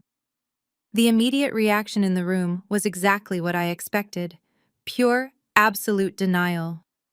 My mother gasped, pressing a hand to her chest as if she had been physically struck. Uncle Cedric frowned, his thick eyebrows pulling together in deep confusion. My brother David immediately stepped forward, his protective instincts flaring up. "What the hell are you talking about?" "Maya," David demanded, his voice loud and defensive. "Nobody in this room would ever stab you in the back. We hate Terrence. We were all ready to drag him out of your yard by his neck on Saturday. You are just stressed out and panicking." "I am not panicking, David," I replied, my voice remaining perfectly level and dangerously calm. "I do not panic. I calculate. And the calculations do not leave room for any other explanation." I paced slowly across the living room carpet, making sure I had everyone's complete attention. "The 3 corporate contracts that were canceled this morning were finalized last Tuesday afternoon," I explained. "I did not print hard copies. I saved the digital contracts directly to my encrypted desktop hard drive at exactly 4 o'clock on Tuesday. By Friday morning, Terrence and his lawyers were already filing emergency injunctions at my specific corporate bank branch. They knew exactly how much capital I had, and they knew exactly who to call to cut off my revenue." I stopped pacing and turned to face them.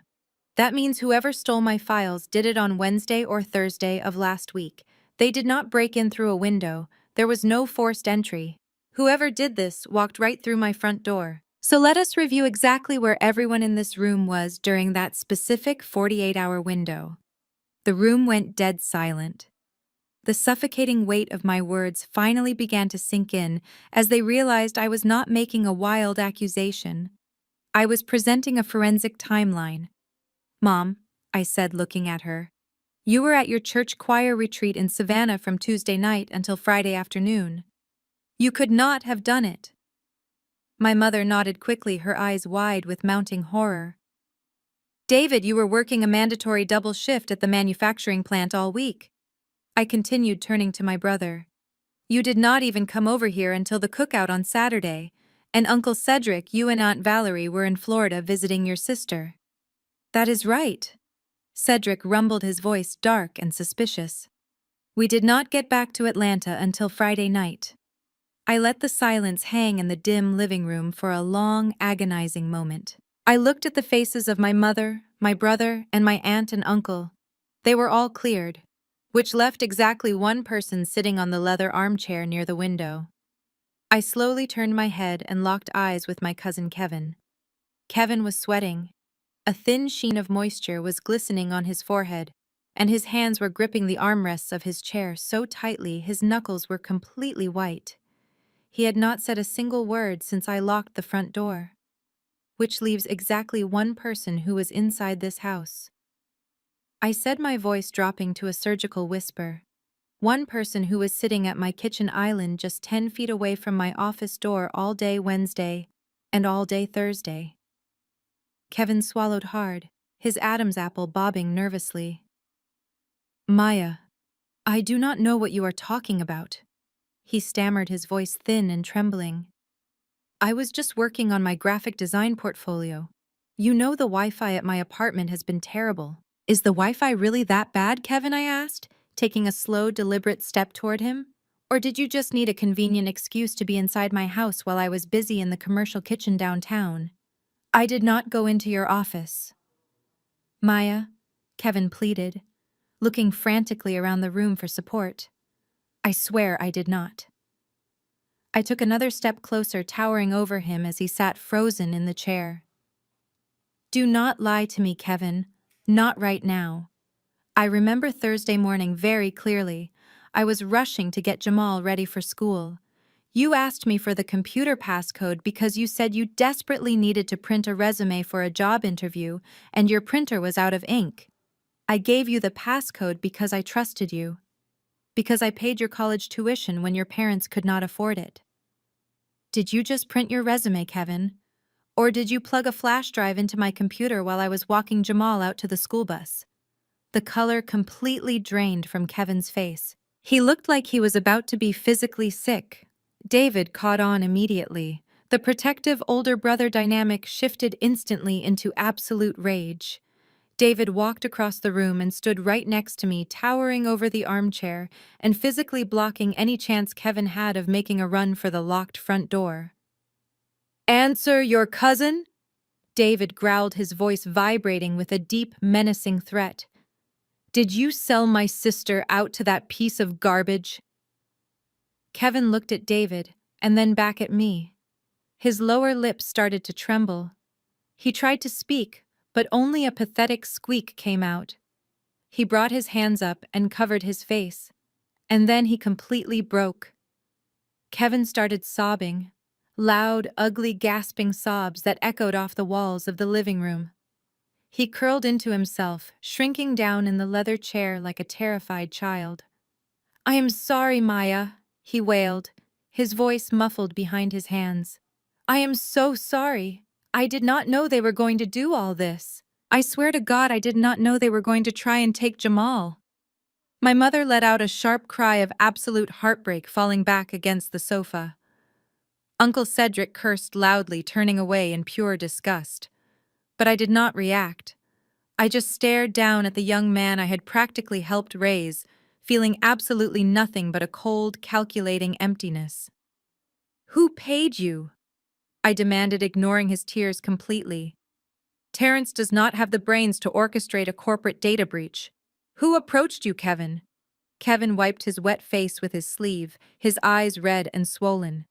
"It was Becky," he confessed, his voice shaking violently.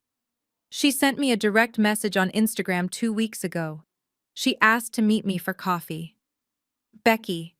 I repeated the name, tasting like venom on my tongue.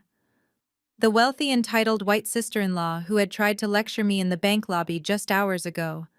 She was the architect behind the breach. "What exactly did she say to you?" I asked, keeping the pressure firmly applied. "She told me Terrence was worried about Jamal." Kevin babbled, the words spilling out of him in a desperate rush to explain himself. "She said they just wanted to make sure you were financially stable. She told me Terrence was actually trying to set up a trust fund for Jamal, but he needed to know the exact status of your corporate accounts to structure the tax documents. She said you were too proud to share the information voluntarily. And you believe that garbage," David shouted, slamming his hand against the wall. "You believe that entitled woman over your own blood." "She offered me $50,000, Kevin cried out, looking up at David with pathetic, pleading eyes. "Do you have any idea how much debt I am in, David? My student loans are crushing me. I'm going to be evicted next month." Becky handed me an envelope with $10,000 in cash right there at the coffee shop. She gave me a little USB drive. She said all I had to do was plug it into your computer for 3 minutes and it would automatically copy your financial spreadsheets. She promised me 40,000 more once she verified the files. She swore to me it was just to help Jamal. I stood perfectly still, letting the magnitude of his betrayal wash over the room. He had sold my entire life, my business, my security, and my son for $50,000. He had handed my enemies the exact weapons they needed to destroy me, and he did it so he could pay off his rent and his student loans. He let a woman who used to beg me for car payments manipulate him into committing corporate espionage against his own family. "Get out of my house," David roared, grabbing Kevin by the collar of his shirt and physically hauling him out of the armchair. "I am going to kill you. I am going to throw you through the front window." "David, stop!" I commanded, my voice cracking through the room like a gunshot. David froze, holding a terrified Kevin suspended halfway in the air. He looked at me, his eyes burning with rage. "Maya, he sold you to Terrence. We need to throw him out on the street." I looked at my weeping, pathetic cousin. Throwing him out would be the emotional reaction. It would be the satisfying, immediate revenge. But Terrence had already taught me that the most dangerous moves are the ones you do not see coming. Kevin was not just a traitor anymore. He was a direct line of communication to the very people trying to ruin my life. "Put him back in the chair, David," I said, my mind already racing 10 steps ahead. "I am not throwing him out. We are going to use him." David slowly lowered Kevin back into the leather armchair, his massive hands still gripping the fabric of Kevin's shirt. He looked at me as if I had suddenly started speaking a foreign language. "Use him?" David asked, his voice thick with confusion and lingering rage. "Maya, he just handed your entire life over to the people trying to steal your son. We cannot trust a single word that comes out of his mouth. He is a liability. He is only a liability if we cut him loose, I explained, keeping my eyes locked on Kevin's terrified face. If we throw him out right now, he is going to run straight to Becky to collect the rest of his blood money. He will tell them that we found out about the data breach. Terrence will know that his element of surprise is gone, and his lawyers will pivot to a new strategy before the hearing on Monday. We cannot let them change their game plan. We need them to walk into that courtroom incredibly overconfident and completely blind. I walked over to Kevin and held out my hand. "Give me your phone, Kevin," I demanded, my voice leaving absolutely no room for negotiation. Kevin fumbled in his pockets, his hands shaking violently, and dropped his smartphone directly into my palm. I demanded the passcode and he gave it to me instantly. I unlocked the screen and opened his messages. It did not take long to find the encrypted chat thread with a burner number that I immediately recognized as Becky's arrogant texting style. The messages were sickening to read. She referred to my home as a chaotic environment and called my business a cute little hustle that was doomed to fail. Kevin had agreed with her just to secure his payout. "Sit up straight," I snapped at Kevin, my patience completely exhausted. "You are going to message her right now. You are going to tell her that I was so panicked by the canceled contracts this morning that I left my office unlocked. You are going to tell her you managed to access my deepest financial files, the ones I supposedly keep hidden from the bank." Kevin nodded frantically, wiping his nose with the back of his hand. "Whatever you want, Maya. I will do whatever you say." I walked over to my mahogany desk and sat down in my leather office chair. I woke up my computer monitor and opened a blank spreadsheet. Over the next 2 hours, the entire family sat in the living room in complete silence while I fabricated the most flawless financial disaster ever put to paper. I have a degree in business management and a decade of experience running a highly profitable corporation. I know exactly what a thriving business looks like, and more importantly, I know exactly what a dying business looks like. I doctored up profit and loss statements showing massive, insurmountable debt. I created spreadsheets that demonstrated skyrocketing supply costs, combined with plummeting revenue. I forged a highly realistic notice of default on the commercial lease for my downtown kitchen facilities, making it look like my landlord was threatening immediate eviction. I manipulated my credit reports to show that every single corporate line of credit I possessed was completely maxed out and severely past due. I made it look like the loss of those 3 corporate clients this morning was the final fatal blow to my company. On paper, I made Maya Davis look like a desperate, bankrupt failure who was weeks away from being out on the street. When the fake documents were absolutely perfect, I compressed them into a secure zip file and transferred them to Kevin's phone. "Send it to her." I ordered, tossing the phone back into Kevin's lap. "Tell her this is the Holy Grail. Tell her Terrence can use this in family court on Monday to prove I cannot afford to provide Jamal with basic housing or food."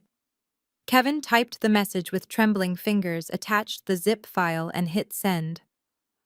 We sat in the dim living room watching the screen of his phone. 3 minutes later, 3 digital dots appeared indicating Becky was typing a reply. The message popped up on the screen. "Oh my God, Kevin, this is brilliant. Terrence is going to be thrilled. This is the final nail in her coffin. The judge will have no choice but to grant us full physical custody on Monday morning.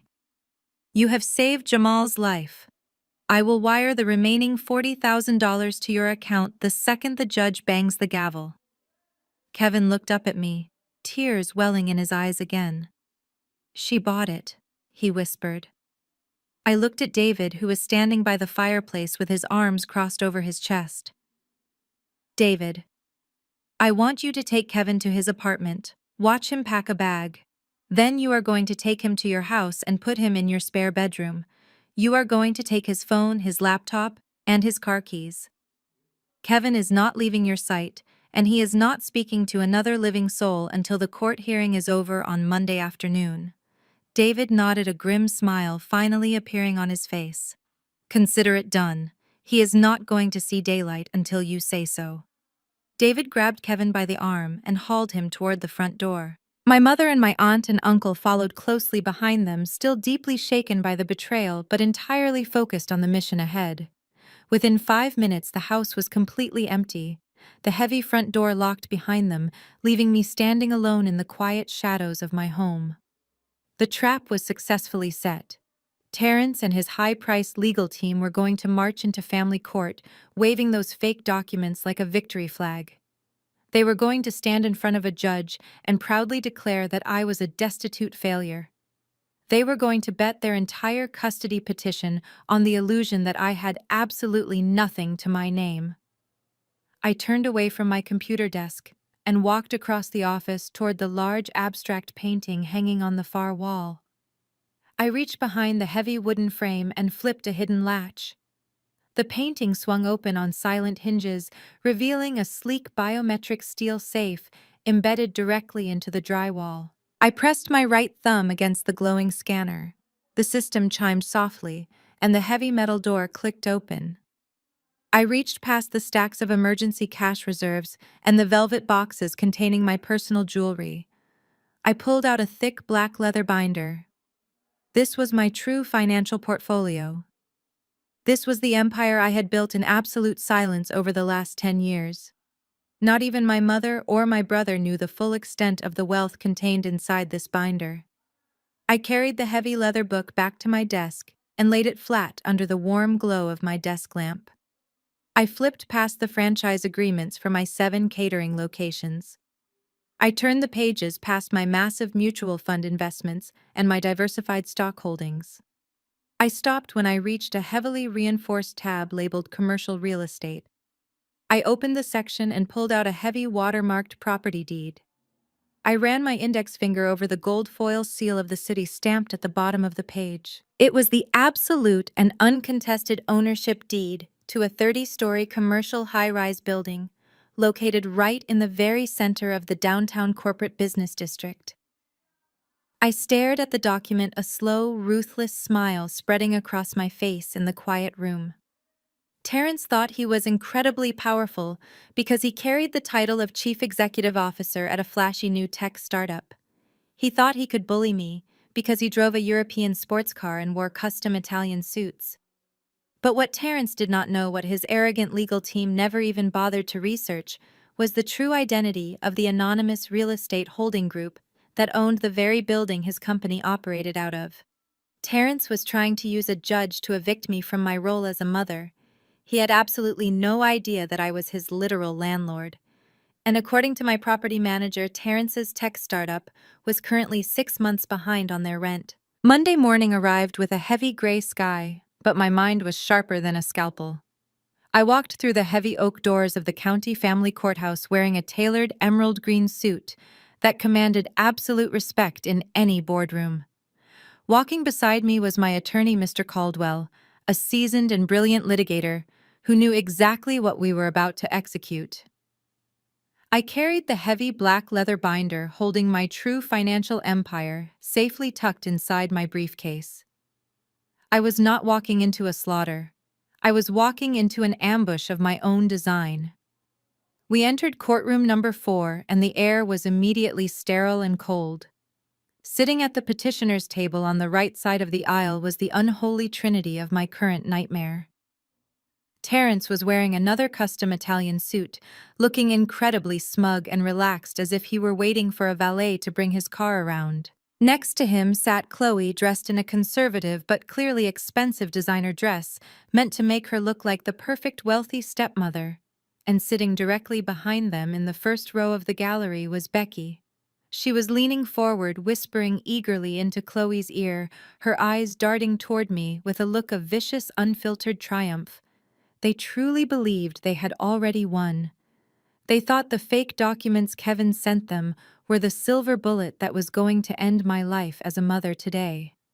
The bailiff called the courtroom to order, and Judge Harrison took his seat at the bench. He was an older man with a stern, deeply lined face, who did not look like he tolerated any theatrical nonsense in his courtroom. He briefly reviewed the docket, adjusted his glasses, and looked down at the 2 tables. Richard Sterling Terrence's high-priced lawyer stood up immediately, adjusting his silk tie. He walked to the center podium carrying a thick stack of papers. They were the very same zip file contents I had carefully fabricated in my living room 48 hours ago. Your Honor, Sterling began, his voice echoing with polished theatrical concern. We are here today on an emergency petition to transfer primary physical custody of the minor child Jamal Davis to his biological father. We are filing this motion because the child's current living situation is not just unstable, it is actively deteriorating into complete financial ruin. Sterling paced slowly in front of the judge's bench, putting on the performance of a lifetime. He spent the first few minutes claiming that I was a bitter, vindictive woman who had forced Terrence to sign away his rights 10 years ago using relentless emotional extortion. But he quickly pivoted from the past to the present, zeroing in on my supposed bankruptcy. He knew that family courts heavily weighed financial stability when determining the best interest of a child. Your Honor, my client simply wants to rescue his son from a life of poverty and impending homelessness. Sterling continued, his tone dripping with fake sympathy. We have obtained financial records from Ms. Davis' catering business. The picture they paint is absolutely tragic. Sterling handed a copy of my forged spreadsheets to the bailiff, who passed them up to the judge. Judge Harrison put on his reading glasses and began to scan the pages. His brow furrowed instantly as he looked at the massive red deficits I had intentionally created. As you can see, Your Honor, Ms. Davis is drowning in insurmountable commercial debt. Sterling stated, his voice rising with dramatic flair to ensure everyone in the gallery could hear him. Her supply costs have skyrocketed out of control. Her revenue has completely flatlined. Just this past Friday, her 3 largest corporate clients terminated their contracts, effective immediately, wiping out over half of her projected income for the entire year. She is quite literally out of business. But that is not even the most alarming part, Sterling added, pointing a dramatic finger at the paperwork in the judge's hands. Please direct your attention to page 4, Your Honor. That is a notice of default from her commercial landlord. Ms. Davis is months behind on the rent for her kitchen facilities. She is facing immediate eviction. All of her corporate credit lines are completely maxed out and severely past due. She does not have the capital to keep her business running, and she certainly does not have the financial stability to provide a safe, secure home for a growing 10-year-old boy. Sterling turned and gestured expansively toward Terrence and Chloe. Contrast that tragic situation with the environment my client can provide. Mr. Davis is the chief executive officer of a highly successful technology firm. His wife Chloe is the beneficiary of a generational family trust. They live in a gated estate in one of the safest, most exclusive neighborhoods in the state. They can offer this child private schooling, an elite support system, and a life entirely free from the crushing daily anxiety of poverty. It is the fundamental duty of this court to act in the best interest of the child. And leaving him in the care of a destitute mother who is weeks away from the street is a gross dereliction of that duty. The courtroom was dead silent when Sterling finished his opening statement. He walked back to his table looking incredibly satisfied with himself. Terrence reached over and patted Sterling's shoulder, a wide, arrogant smile plastered across his face. Chloe dabbed at the corner of her perfectly dry eye with a tissue, putting on a pathetic show of fake sympathy for my supposed downfall. Behind them in the gallery, Becky was literally beaming. She looked at me and gave a tiny, patronizing wave of her fingers, absolutely convinced that her $50,000 bribe to Kevin had just secured their ultimate victory. Judge Harrison looked up from the forged documents. He took off his glasses and looked down at me, his expression filled with a mixture of pity and severe concern. Ms. Davis, the judge, said, his voice grave and heavy. These financial records are incredibly troubling. If your business is truly facing this level of catastrophic debt, I have serious concerns about your ability to maintain a stable household for your son. The court cannot allow a child to be subjected to the trauma of eviction and extreme financial distress if a vastly superior alternative is readily available. Mr. Caldwell shifted in his leather chair next to me, ready to stand up and object to the illegally obtained documents. He was prepared to argue that the files were stolen and inadmissible, but I placed a firm hand on his forearm, stopping him completely. I did not want him to object. I wanted Terrence to commit perjury on the official court record. I wanted him to build his entire house of cards as high as it could possibly go before I kicked the foundation out from under him. I sat there in my emerald suit, keeping my posture perfectly straight and my face completely blank. I let the judge look at me with pity. I let Terrence look at me with arrogant triumph. I let Becky smirk from the gallery, thinking she had outsmarted a black woman from Atlanta just because she had a wealthy husband. I let them all believe that Maya Davis was broken, desperate, and backed into a corner with absolutely no way out. They were completely unaware that the trap they thought they had sprung on me was actually the cage I had built for them.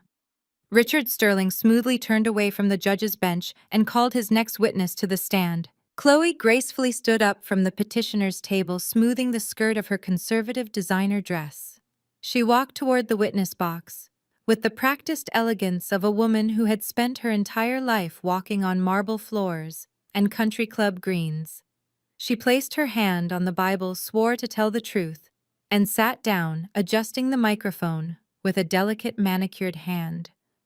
Sterling approached the stand, his demeanor shifting from the aggressive bulldog he was moments ago to a gentle, sympathetic counselor.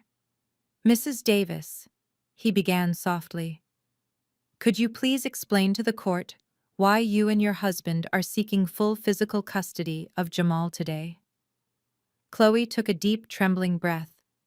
She looked down at her hands for a moment before looking up at the judge. Her eyes were already glistening with perfectly manufactured tears.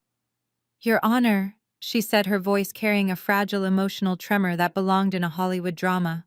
"A few months ago, I received devastating news from my medical team. I was diagnosed with a condition that makes it medically impossible for me to ever carry a child. It broke my heart. All I have ever wanted was to be a mother." She paused, bringing a pristine white tissue to the corner of her eye, being careful not to smudge her expensive makeup. "When Terrence told me about Jamal, my heart just opened up completely." She continued, weaving a massive lie right in front of my face. "Terrence had never mentioned Jamal to her voluntarily. He had hidden my son like a dirty secret until her infertility forced him to find a biological heir. But in this courtroom, she was spinning it as a beautiful blended family fairy tale." Sterling nodded encouragingly. "And what kind of life are you prepared to offer the boy if the court grants custody today?" he asked. Chloe sat up a little straighter, her voice gaining strength as she transitioned from the grieving, infertile wife to the wealthy savior. "We are prepared to give him the absolute world, Your Honor. We live in a 10,000 square foot estate in the northern suburbs. Jamal would have his own private suite of rooms overlooking the gardens. My family trust has already established a comprehensive educational fund for him. We have secured a preliminary enrollment spot at the Sterling Academy, the most prestigious private prep school in the state. He would have access to private tutors, tennis lessons, and a pediatric nutritional chef to make sure he is eating properly." Chloe turned her head and looked directly at me. Her expression was a sickening mask of artificial pity. "I visited Maya's home this past weekend," she said, her voice dropping to a theatrical whisper, as if she were sharing a tragic secret with the room. "I saw the environment Jamal is living in. It is incredibly sad. There were people everywhere, loud music, and a clear lack of structure. Maya is clearly overwhelmed. And after seeing those financial documents today, my heart just breaks for her. It must be so terrifying to know your business is collapsing and you cannot even afford to keep the lights on or put food on the table for your own child." She turned back to the judge, clasping her hands together in a pleading gesture. "I do not want Jamal to suffer because his mother is going through a financial crisis. No child should have to worry about eviction notices or bill collectors. Terrence and I have the limitless resources to shield him from all of that. We can provide stability, culture, and a guaranteed prosperous future. Maya can visit him whenever she wants, but right now she needs to focus on fixing her own life. Jamal needs to come home with us." The courtroom was absolutely captivated by her performance. Even the court reporter looked slightly moved by the impassioned plea. Chloe had hit every single psychological trigger a family court judge looks for. She had painted herself as the loving, stable, affluent alternative to the chaotic, bankrupt reality I was supposedly living in. Judge Harrison leaned forward, resting his forearms on the heavy wooden bench. He looked deeply troubled. He glanced back down at the forged commercial lease default notice and the doctored bank statements Kevin had leaked to them.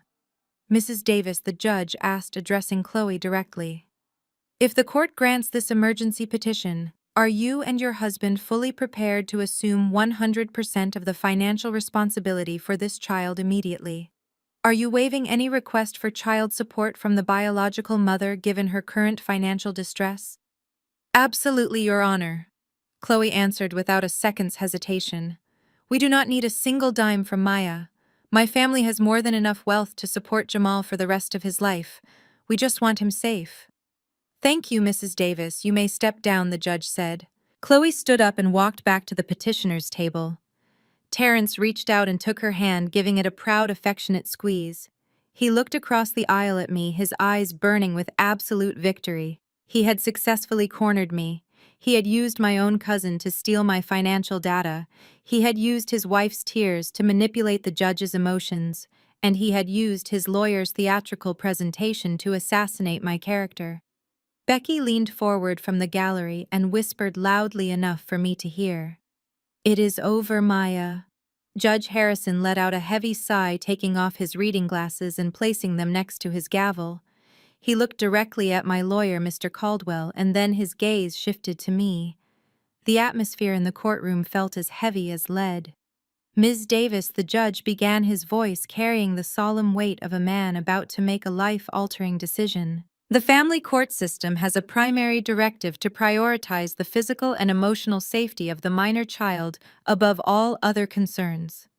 I understand that you have been the primary caregiver for the last 10 years, and I commend you for that effort. However, the court cannot ignore the overwhelming evidence presented here today. He picked up the forged bank statements, tapping them against the wood. These financial records are catastrophic.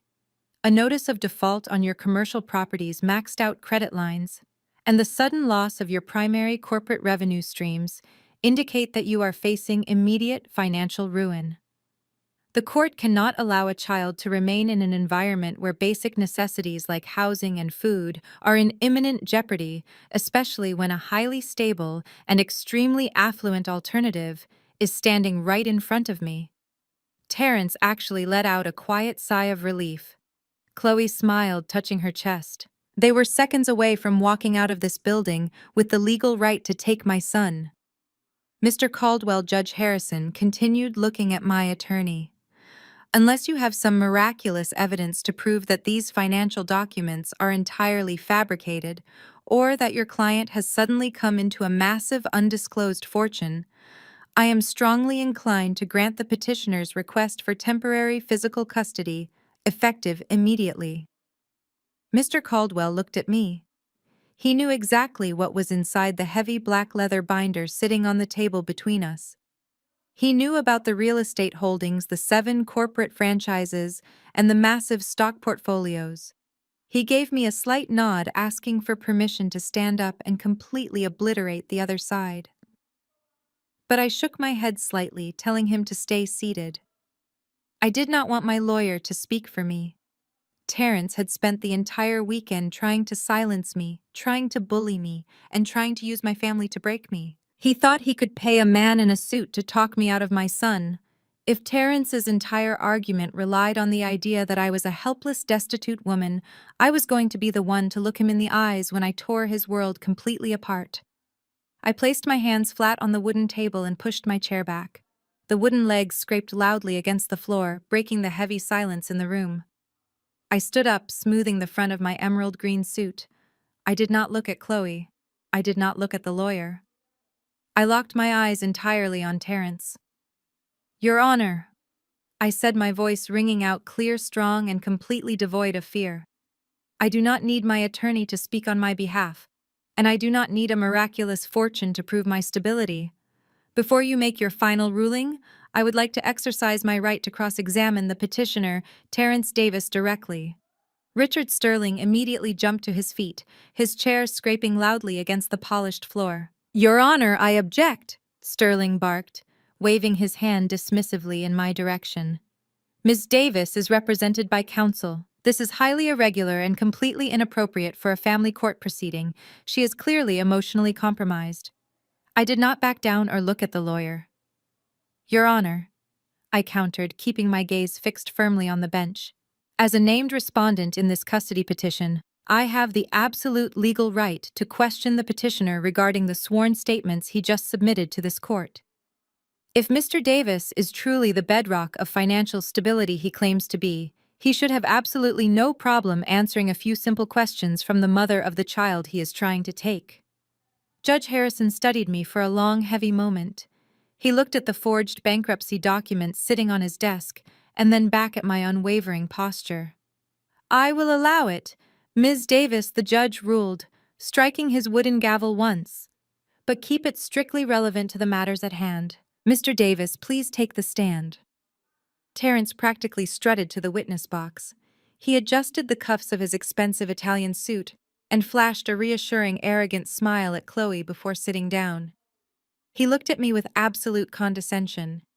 He thought my decision to question him myself was the desperate, erratic flailing of a defeated woman. He thought I was going to stand there and beg him to drop the petition or cry about how hard I worked. He was so blindingly arrogant that he did not even realize he was walking directly into a trap that I had meticulously laid for him. I stepped out from behind the respondent's table. I did not bring my heavy black leather binder with me. I left my true financial portfolio sitting exactly where it was. I did not need to defend my wealth yet because my first objective was to completely destroy his. I walked slowly toward the center of the courtroom, stopping just a few feet away from the wooden witness box. The entire gallery was dead silent. "Mr. Davis," I began, my voice calm and perfectly measured. "Today you and your legal team have painted a very specific picture for this court. You have claimed that my financial situation is a direct threat to Jamal, and that your wealth is the absolute solution. Is that correct?" "That is correct," Maya Terrence replied, his tone dripping with patronizing patience. "We just want to give him the life you clearly cannot afford anymore." I ignored the jab entirely, keeping my expression completely neutral. "And you are the founder and chief executive officer of Apex Technology Solutions, correct?" I asked. "I am the CEO. "Yes," Terrence answered, leaning back comfortably in his chair and resting his manicured hands on his lap. "And you currently reside in a gated 10,000 square foot estate in the northern suburbs. You drive a luxury European sports car. You maintain an elite country club membership, and you have promised this judge that you possess the limitless financial resources necessary to fully support Jamal without a single dime of child support. Is that also correct?" Terrence smiled, a wide, smug grin that made my blood run cold. "Yes, Maya. I have worked very hard to build a highly successful life. I am a wealthy man, and I can provide absolute financial stability for my son." "I want the court reporter to make sure that statement is perfectly transcribed," I said, projecting my voice loudly enough for the entire room to hear. "Because I want it on the official record that Terrence Davis just committed perjury in front of a superior court judge." Sterling was instantly on his feet, his face flushed a dark, angry red. "Objection, Your Honor!" Sterling shouted, pointing a finger at me. "That is outrageous and inflammatory. Ms. Davis is badgering the witness and making completely baseless accusations." I did not even look at the lawyer. I turned on my heel and walked back to my table. I reached into my briefcase and pulled out a thick manila envelope sealed with red tamper evidence security tape. I walked directly up to the bailiff and handed him the envelope. "Your Honor, I am submitting Respondent's Exhibit A into evidence." I stated, my voice cutting right through Sterling's loud, frantic objections. "What the bailiff is handing you right now is a verified comprehensive forensic accounting report. It was compiled this weekend by one of the top financial investigative firms in the state of Georgia. It details the exact legal ownership of every single asset Terrence Davis just claimed to possess under oath." Judge Harrison held up a hand, silencing Richard Sterling immediately. The judge took the heavy envelope from the bailiff, broke the red security tape, and pulled out the bound report. The courtroom was so quiet you could hear the crisp turning of the thick parchment paper as the judge opened the file. Terence shifted in his seat, his arrogant smile faltering for the very first time. He looked over at Sterling, who suddenly looked incredibly nervous, gripping the edges of his podium. Becky leaned forward in the gallery, her brow furrowing in deep confusion. They had spent the entire weekend focused entirely on stealing my financial data. They never stopped for a single second to consider that I might have spent my weekend digging into theirs. "Mr. Davis," I said, turning back to face him in the witness box, "you just swore under oath that you are a wealthy, stable provider. But according to the forensic audit, you do not actually own that 10,000 square foot estate in the northern suburbs, do you?" Terence swallowed hard, his Adam's apple bobbing visibly against his silk tie. "We are married." He deflected his voice, suddenly losing its smooth, polished edge. "What is hers is mine. That is not what the state property registry says." I fired back, stepping closer to the stand so he could not look away from me. "The deed to that house is held exclusively in an irrevocable trust controlled entirely by your father-in-law. You are not on the mortgage. You are not on the deed. You are essentially a long-term guest in that house." Judge Harrison flipped to the second page of the report, his eyes scanning the highlighted sections rapidly. "And the European sports car you drove to my house on Saturday," I continued, my voice rising with absolute, undeniable authority. "The title for that vehicle is completely in Chloe's name. Your country club membership is a spousal add-on to Chloe's primary account. In fact, Mr. Davis, according to the forensic trace of your personal banking history, you do not possess a single liquid asset over $10,000 to your name. You are entirely financially dependent on your wife." Sterling slammed his hand on the table. "Your Honor, I object. My client's marital financial arrangements are completely irrelevant to his ability to parent. They are entirely relevant when he just spent the last hour using forged documents to accuse my client of financial instability." Mr. Caldwell suddenly boomed from the respondents' table, speaking up for the very first time. "The petitioner has actively and maliciously misled this court regarding his capacity to provide." Judge Harrison did not even acknowledge the objection. He was completely engrossed in the forensic report, his eyes widening behind his glasses. He turned to the third page and suddenly stopped reading. His entire posture shifted. He slowly lowered the document and looked over his glasses, staring directly at Terence with an expression of absolute disbelief. His jaw literally dropped. Terence looked like a deer caught in the headlights. The polished, wealthy CEO persona was cracking wide open, exposing the pathetic, broke imposter hiding underneath. "But that is just your personal life, Terence," I said, delivering the final devastating setup before the absolute kill shot. "Let us talk about that highly successful technology firm you claim to run. You presented yourself to this judge as a brilliant, stable entrepreneur capable of providing my son with an elite future." I turned to look at Judge Harrison. "Your Honor, I ask that you read the final section of that report aloud for the court record, the section regarding the current operational status of Apex Technology Solutions." The judge looked down at the paper. He read the words silently to himself one more time, as if he could not believe the absolute audacity of the man sitting in his courtroom. When he finally spoke, his voice was completely drained of the sympathetic pity he had shown me earlier. Now it was entirely filled with cold, judicial fury. "Mr. Davis," the judge said, his voice echoing like thunder in the quiet room, "according to this verified financial audit, your company Apex Technology Solutions has 0 active client contracts. Your corporate accounts are overdrawn by $80,000. And most disturbingly, you have defaulted on your commercial office lease for the past 6 consecutive months." Chloe gasped loudly from the petitioner's table, pressing both hands over her mouth. She stared at Terence in absolute horror. He had lied to her too. He had told her his business was thriving and that he was an equal partner in their lavish lifestyle. She was realizing in real time that she had married a complete financial parasite. Judge Harrison gripped the edges of the report, his knuckles turning white. You stood in my courtroom and accused this mother of impending bankruptcy, while your own company is facing immediate eviction and total financial ruin. You are not a wealthy provider, Mr. Davis. You are completely insolvent. Terrence gripped the edge of the witness box, his knuckles matching the judge's in sheer tension. Your Honor, that report is completely taken out of context, Terrence stammered, his polished voice cracking under the immense pressure. Tech startups frequently go through restructuring phases. It is perfectly normal to carry operational debt while securing new venture capital. Judge Harrison slammed his hand flat against the bench. Do not insult my intelligence, Mr. Davis, the judge fired back. 6 months of unpaid rent is not a restructuring phase, it is a catastrophic failure.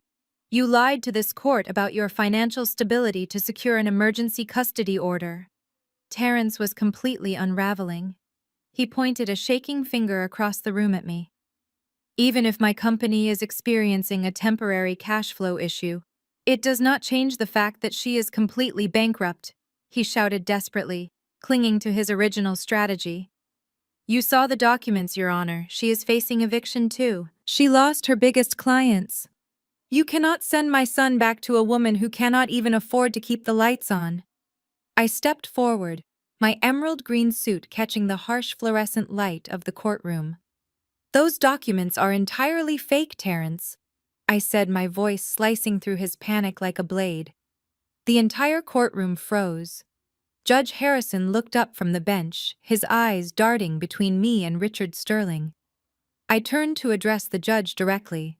Your Honor, the financial records Mr. Sterling submitted to this court this morning were completely fabricated by me, I explained, keeping my tone perfectly even.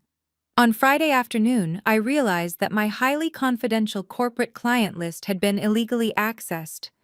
3 of my largest contracts were mysteriously canceled by wealthy individuals connected to Chloe's family. I knew my ex-husband had planted an informant inside my home, so I deliberately created a fraudulent set of bankruptcy documents and allowed them to be stolen. I baited Mr. Davis into bringing those fake records into this courtroom so he would eagerly commit perjury and expose his true motives. Richard Sterling looked like he was about to have a heart attack. He took a massive step away from Terrence, physically distancing himself from the imploding disaster of his client. Your Honor, I had absolutely no knowledge that those documents were unverified. Sterling frantically clarified, trying to save his own legal license. My client presented them to me as authentic financial records obtained through a concerned family member. Through a spy, I corrected, coldly glancing over my shoulder at Becky, who was suddenly shrinking down in her gallery seat. A spy who was paid $50,000 by your sister-in-law to steal my private data. Judge Harrison was absolutely furious. Miss Davis, the judge, warned, his voice low and dangerous. Creating fake documents and allowing them to be submitted as evidence is an incredibly risky maneuver in a court of law. You had better have the actual authentic records to back up your claims of financial stability right now. I did not even blink. I nodded to Mr. Caldwell, who immediately stood up and carried the heavy black leather binder to the bailiff. Your Honor, what you are about to look at is the true operational and financial portfolio of Davis Culinary Enterprises, I stated proudly. 10 years ago, when Mr. Davis abandoned his unborn child to pursue a wealthy mistress, I did not just sit around baking cupcakes in a residential kitchen. I incorporated, I expanded, and I built an absolute empire. Judge Harrison opened the heavy binder. The anger on his face was instantly replaced by profound shock. As you will see on the first page, Your Honor, my company is not a sole proprietorship. I explained, my voice echoing with a decade of hard-earned triumph. Davis Culinary Enterprises is a multi-million-dollar franchised corporation. We currently own and operate 7 high-volume commercial kitchen locations across the state of Georgia. We hold exclusive municipal catering contracts with the city government and 3 major state universities. I paced slowly in front of the witness box, making sure Terrence heard every single word. I do not have a single maxed-out line of credit, I continued. My company carries zero operational debt. My personal net worth completely eclipses the trust fund allowance Mr. Davis has been living off of. I am not a struggling single mother, Terrence. I am a corporate chief executive officer. And unlike you, I actually own the company I run. Terrence sat frozen in the witness box, his mouth slightly open, his eyes wide with absolute disbelief. He looked at the confident, wealthy woman standing in front of him and realized he had no idea who I was anymore. The woman he left 10 years ago was gone, and he had just tried to declare war on a titan. But I was not finished. The financial dominance was just the beginning. Now it was time for the absolute fatal blow. I reached into the inner pocket of my tailored suit jacket and pulled out a neatly folded legal document. I unfolded it slowly, making sure the crisp rustle of the heavy paper carried across the silent courtroom. "Your Honor," I said, holding the document up. "The forensic audit you read earlier stated that Terrence's tech startup is 6 months behind on its commercial rent and facing immediate eviction. I would like to submit Respondent's Exhibit B to the court. This is the official commercial lease agreement for the downtown high-rise building currently occupied by Apex Technology Solutions." Judge Harrison leaned forward, adjusting his glasses. "Miss Davis, why are you submitting the petitioner's commercial lease agreement?" "Because, Your Honor," I replied, a cold, ruthless smile finally breaking across my face. "According to the property deed filed with the city, the 30-story commercial high-rise building, where Mr. Davis operates his failing tech startup, is owned by a private real estate holding firm called DCE Properties. And as the chief executive officer and sole proprietor of Davis Culinary Enterprises, I am also the sole owner of that holding firm." The air was instantly sucked out of the room. Terrence's face turned the color of wet ash. "That is right, Terrence," I said, turning to look him dead in the eye. "I am your landlord. You have been paying rent to me for the last 3 years. And because you have defaulted on your lease for 6 consecutive months, I exercised my legal rights as the property owner this morning." I checked the gold watch on my wrist. "At exactly 8 o'clock this morning, while you were putting on your expensive suit to come down here and steal my son, I authorized my corporate attorneys to execute a hostile takeover of your business assets," I announced, my voice ringing with absolute finality. "The locks on your headquarters have been changed. Your servers, your office furniture, and your intellectual property have all been seized to cover your massive outstanding debt. Apex Technology Solutions no longer exists, Terrence. You are completely wiped out." Terrence let out a strangled, pathetic sound, gripping the railing of the witness box, as if the floor had just dropped out from under him. But before he could even form a coherent sentence, a loud, piercing shriek erupted from the petitioner's table. Chloe stood up, knocking her heavy wooden chair backward onto the floor. She pointed a trembling, manicured finger at Terrence, her face twisted in absolute fury. "You lied to me," she screamed, her voice echoing wildly off the high ceilings. "You told me you were a successful founder. You told me you were an equal partner. You have been using my family trust to fund your pathetic lifestyle while your company was secretly dying." Terrence raised his hands desperately, trying to calm her down from the witness box. "Chloe, please let me explain." He begged, his polished facade entirely shattered. "I just needed time to secure more funding. That is why we needed Jamal. Once we got custody, your grandfather would have released the next tier of the trust fund principal. I was going to use that money to save the company." The absolute truth spilled out of his mouth in a moment of pure panic. He had never cared about Jamal. He had never wanted to be a father. He just needed my 10-year-old son to serve as a biological key to unlock his wife's family vault, so he could cover his massive financial failures. "You disgust me!" Chloe spat, her voice venomous and filled with absolute hatred. "You used my infertility to orchestrate a payout. Do not ever speak to me again. I am filing for divorce the second I leave this building, and my father's lawyers are going to make sure you walk away with absolutely nothing." Chloe grabbed her designer handbag and stormed down the center aisle of the courtroom, her expensive heels clicking furiously against the floorboards. As she reached the heavy double doors at the back of the room, they suddenly swung inward. A tall, broad-shouldered man wearing a plain gray suit stepped into the courtroom, completely ignoring the furious heiress pushing past him. He walked straight down the center aisle, his eyes scanning the gallery. The bailiff stepped forward to intercept him, but the man simply held up a leather badge case, identifying himself as a licensed state process server. The man stopped at the first row of the gallery and looked directly at Becky, who was practically trembling in her seat.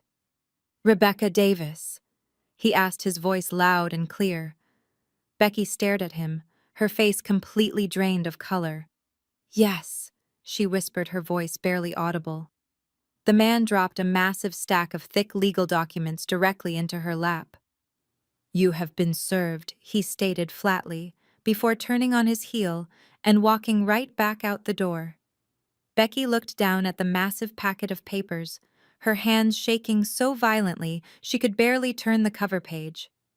I turned my attention to the terrified woman sitting in the gallery. "Your Honor." I addressed the bench one final time. "Those documents are a $5 million civil lawsuit filed by my corporate legal team against Rebecca Davis and her husband. We are suing them for corporate espionage, theft of trade secrets, and tortious interference with a business relationship. She paid my cousin $50,000 to steal my data, and now she is going to lose everything her husband owns trying to defend herself in federal court." Becky let out a loud, dramatic sob, burying her face in her hands, as the absolute reality of her situation crushed her. She had tried to play the wealthy savior, and now she was facing total financial ruin. I looked back at Terrence, who was still sitting in the witness box, completely broken, bankrupt, and abandoned by the wealthy wife he had sacrificed everything to secure. I had not just defended my son. I had completely dismantled the lives of every single person who had tried to take him from me. Judge Harrison took a deep breath, the heavy silence of the courtroom amplifying his absolute disgust. He looked down from the bench at Terrence, who was still standing in the witness box, a hollow shell of the arrogant man who had walked in that morning. Terrence Davis, the judge, began, his voice echoing with undeniable authority and cold contempt. "In my 20 years on the bench, I have rarely seen a display of such calculated malice, perjury, and financial manipulation. You walked into this courtroom and attempted to use the judicial system as a weapon to steal a child you legally abandoned 10 years ago, all to secure a financial payout from your wife's family." The judge picked up the forged financial documents Terrence had submitted and tossed them back onto his desk with a loud slap. "Not only did you lie under oath regarding your own financial status, but you knowingly submitted fraudulent claims of bankruptcy against a mother who has done absolutely nothing but provide an exceptional, stable life for her son. You tried to destroy a successful African American female business owner just to cover up your own catastrophic failures. You are an absolute disgrace." Judge Harrison picked up his heavy wooden gavel. "Therefore, I am dismissing this emergency custody petition with prejudice. You are legally barred from ever filing for custody of Jamal Davis again in this jurisdiction. Furthermore, I am ordering you to pay 100% of Ms. Davis' legal fees. And considering the blatant perjury committed in this room today, I will be forwarding a full transcript of this hearing to the district attorney's office for potential criminal charges." The judge slammed his heavy wooden gavel down onto the sounding block. "Court is adjourned." Richard Sterling did not even look at his client. The high-priced lawyer quickly shoved his remaining papers into his briefcase, snapped it shut, and practically sprinted out of the courtroom, desperate to distance his legal career from the radioactive fallout of Terrence's lies. Terrence was entirely alone. He slowly stepped down from the witness box, his legs trembling so violently he could barely support his own weight. He looked at the empty double doors at the back of the courtroom where Chloe had disappeared, taking his luxurious lifestyle, his estate, and his trust fund with her. He looked at the spot where his lawyer had abandoned him. Then he turned and looked at me.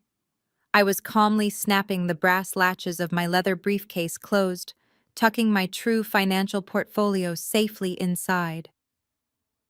Mr. Caldwell stood beside me, offering a deeply respectful nod before he turned to gather his own coat. I picked up my briefcase and stepped out from behind the respondent's table, ready to walk out of that courthouse and head back to my empire. But before I could reach the center aisle, Terrence stumbled forward. His polished demeanor was entirely gone. His expensive tie was crooked, his face was pale, and his eyes were wild with absolute panic. He dropped straight down to his knees right in the middle of the polished hardwood floor. The sound of his knees hitting the wood echoed loudly in the emptying room. "Maya, please." Terrence begged, his voice cracking into a pathetic, desperate whine. He reached out, holding his trembling hands up toward me, looking exactly like the broken man he truly was. "Please do not do this. Do not take my company. It is all I have left. Chloe is gone. The trust fund is gone. If you lock me out of the building and seize my assets, I am completely ruined. I will have absolutely nothing to my name. Please, Maya. I am begging you. Have some mercy." I stopped and looked down at the man kneeling at my feet. 10 years ago, I had begged him. I had stood in our small apartment 6 months pregnant and pleaded with him not to abandon us. I had asked him how I was supposed to buy a crib, how I was supposed to pay the hospital bills, how I was supposed to raise a black boy all by myself while he ran off to live a bachelor fantasy. He had simply packed his bags, told me I was a burden, and walked out the door without a single ounce of mercy. I looked at him now, pleading for a financial lifeline from the very woman he had just tried to destroy. I did not raise my voice. I did not gloat. I did not offer him a single word of comfort or anger.